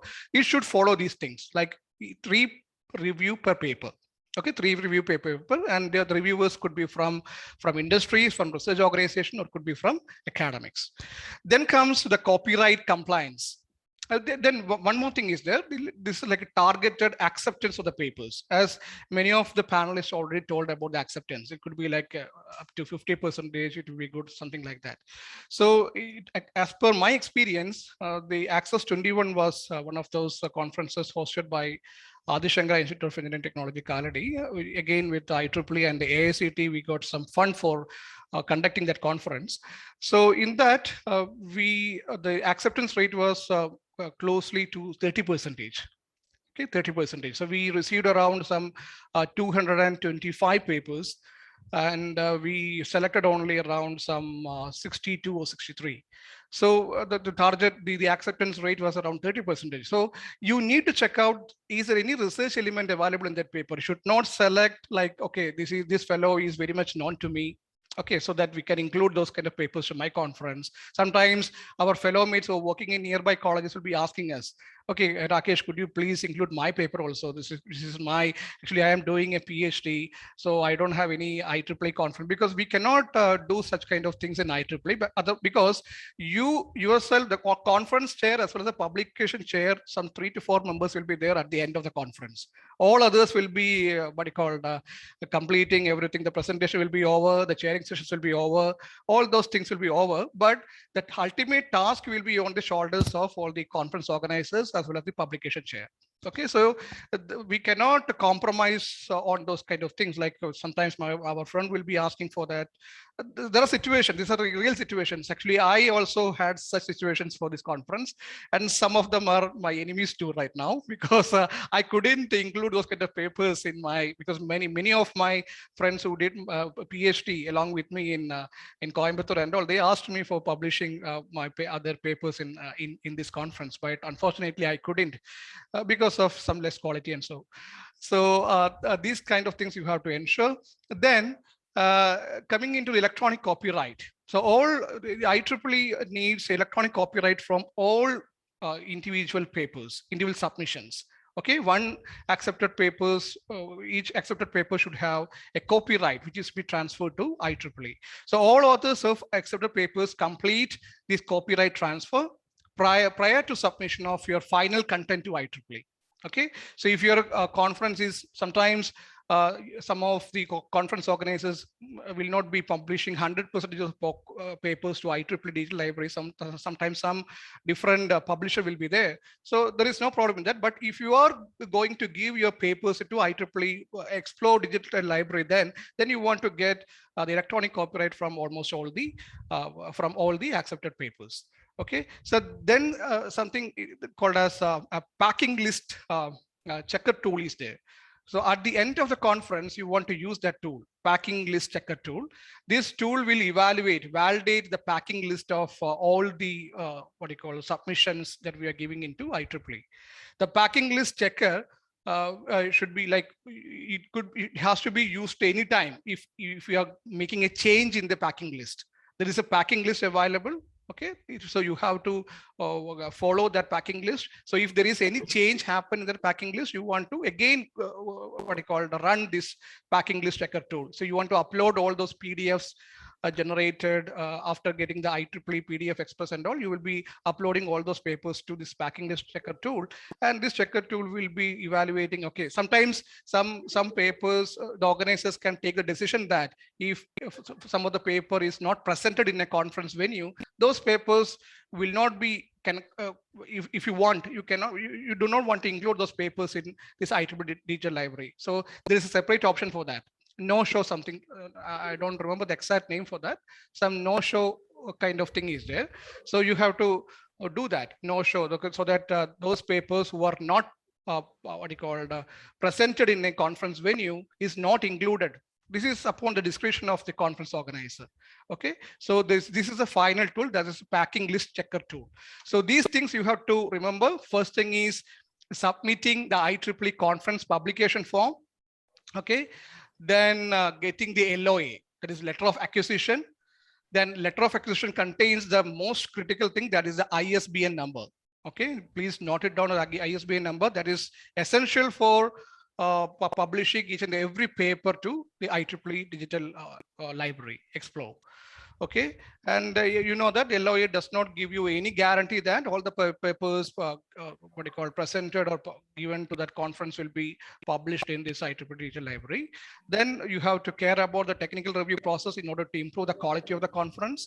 Go for this double blind kind of reviews if possible, and you have to accommodate. If actually in my experience, I have about around 200 different reviewers for my conference, 200 reviewers. So how to find these reviewers? Normally, I spend some 2 to 3 hours in LinkedIn. And my good friend, Dr. Varun, also helped me a lot for finding a lot of reviewers from abroad. Because we need to get a good, persons from different organizations of repute, who is having some international exposure to, and who is having a good publication record. So reviewers, you have to find it out. You have to spend a lot of time in LinkedIn or so, and make connections with who possible by looking at their profiles and all, and make them in TPC. And while you are giving those forms, that review committee form, that paper review form, make it very short. Like these fellows may not have enough time to write long time, what you call long essays and all for each and every paper. So you have to, you can follow that that 10-con format.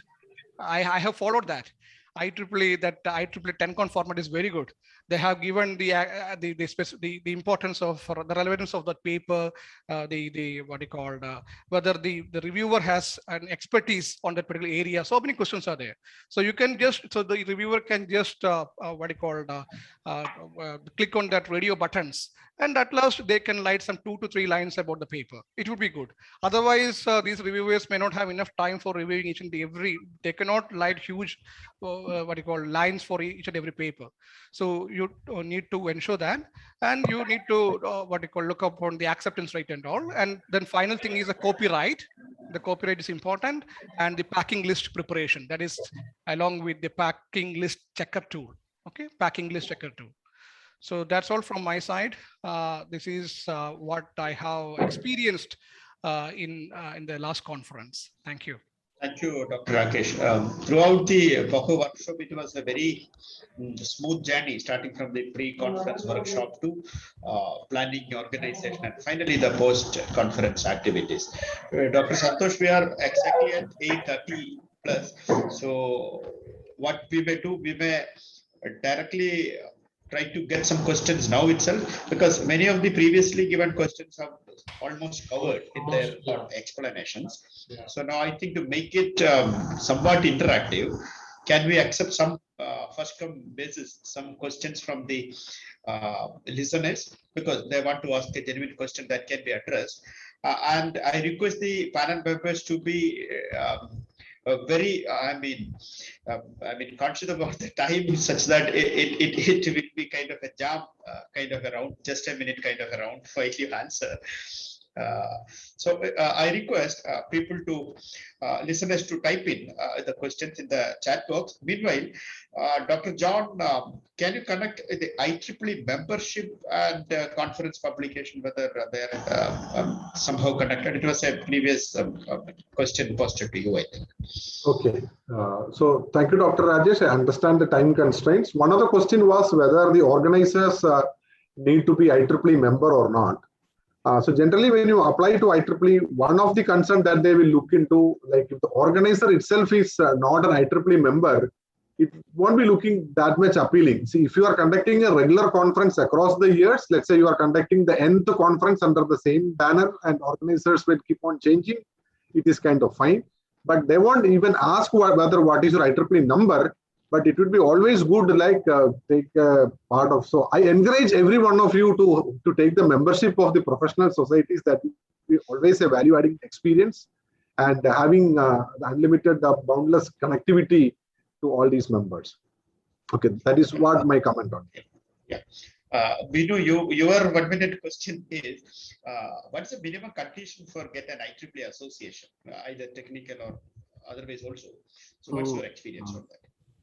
So in terms of conducting conferences, IEEE conducts its own flagship conferences, and it is also permitting us to support something like they are extending the support as a co-sponsor, and also they are extending conferences in terms of technical co-sponsorship or technical associations.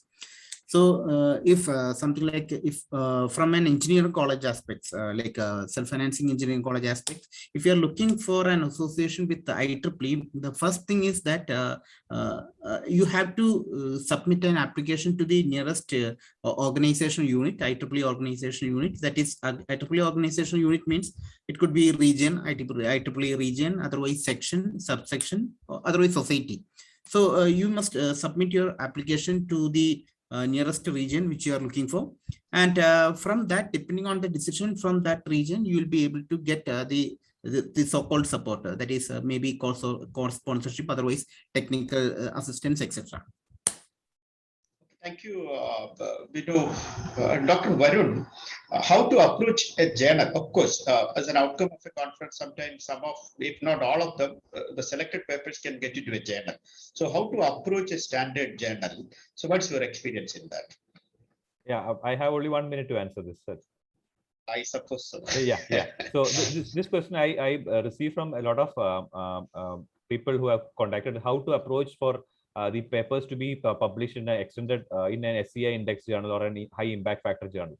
So the basic thing we should start is to make some connections. And once the conference theme is decided, conference everything is set, we need to write an official invitation to the editor-in-chief of the journal, that informing our interest in the journal, and also requesting whether some of the extended papers, that is at least 50% or more extended papers, can be invited to this journal. So normally the EICs might allow you to include them in the special issues of the different journals. So we can propose a special issue also. So regarding this, we can actually propose a special issue with a group of editors from experts in different countries and different universities, and align that special issue along with our conference, and then link this special issue to a particular journal within the scope of the conference. That is a good point where we can associate a conference with a top journal, and also make sure that some of the excellent papers that is being submitted after the conference is being extended at least 50% with new content, is being invited to this journal and is published in the journal, such that the conference get an association with the particular journal also. Okay, thank you, Doctor. That's an important point. That special edition, it's really what's noticeable. Dr. Rajesh, many people have come into confusion on the publication because of advancement in technology, whether we want a printed copy every time or an online publication is sufficient, whether it is valid, especially when it is submitted to a university for fulfillment of the research, PhD awarding, etc. So what is your final points on the mode of publication or validity kind of? Yes, sir. Actually, like as Varun sir already told, majority of conferences now they are doing like if I'm organizing some conference, I will be contacting some other special issue journals for connecting our conference to, so that extended papers of the paper will be published in those kind of journals. So nowadays, as you asked, like printed publication is not at all necessary, because nowadays when we do maintain that Google Scholars kind of thing.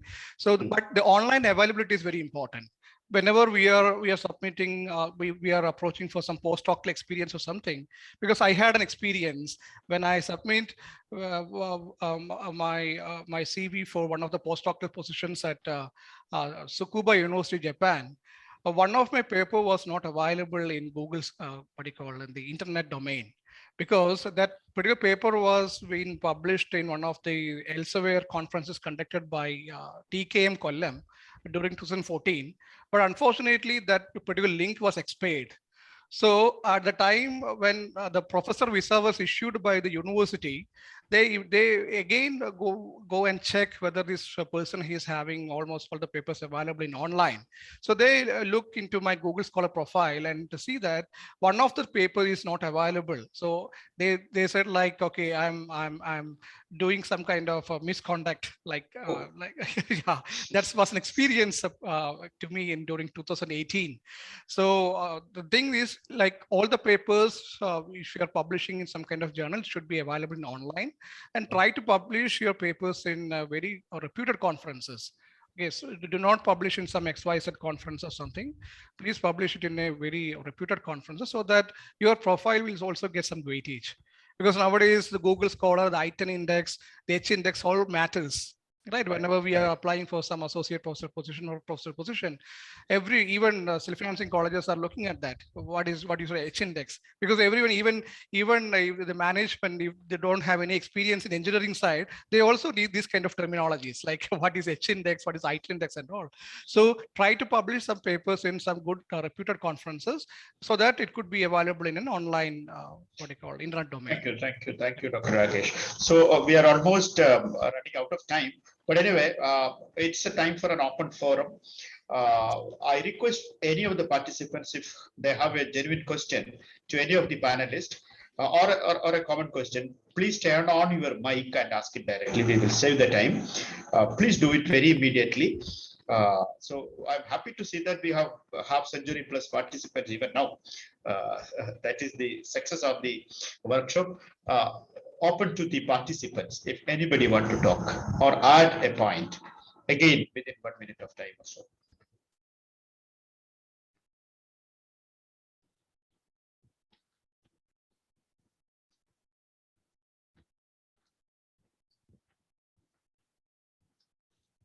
So I assume either people are very hungry or all their hungers are finished with your well-crafted explanations. Either way, we are happy to see that it was a grand success. And of course, who are planning to organize the conference have got some ideas. And participants, it is, as we said earlier also, the journey is beginning again. So we will keep this networking so that whenever you organize the conferences, you can readily come in contact with IEEE Kochi subsection, and Dr. Santosh has consented to share every content of this deliberations with you, including video. That's what we have decided in the committee. So we will continue that journey towards quality, because IEEE basically believe in quality improvement and advancing technology for humanity, that also with quality. So that is the point. So I would, with the permission of the chair, can therefore move to conclude this. I'm not going for a very long vote of thanks. Rather, would like to, in a single sentence, would like to thank Dr. John, Dr. Varun, Dr. Rakesh, and Professor Binu for serving as the panelist of this POCO conference, POCO workshop, and would like to very sincerely thank Dr. Santosh for taking a leadership role in Kochi subsection in organizing and pitching the funding from IEEE. As a token of our appreciation, we will present a virtual memento. I think Dr. Tripti will be assisting me in this. I request the panelists to receive it. Dr. John, thank you very much for joining us. Yes, Tripti, next.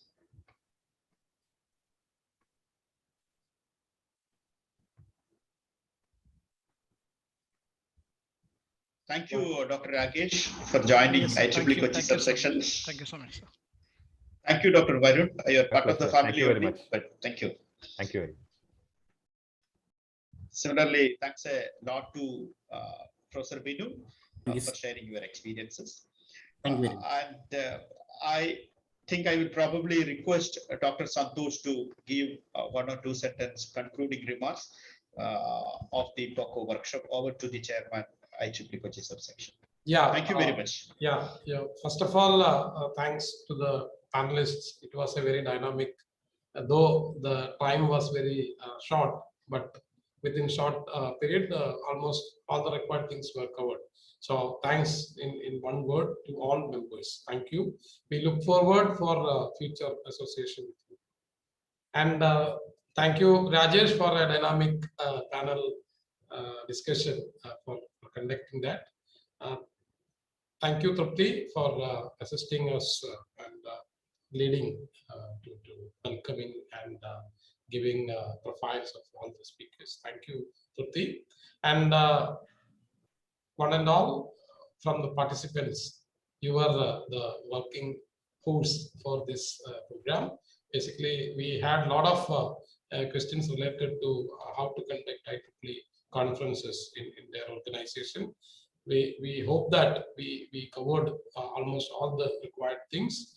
And as promised, all the proceedings of this workshop will be available to your inbox.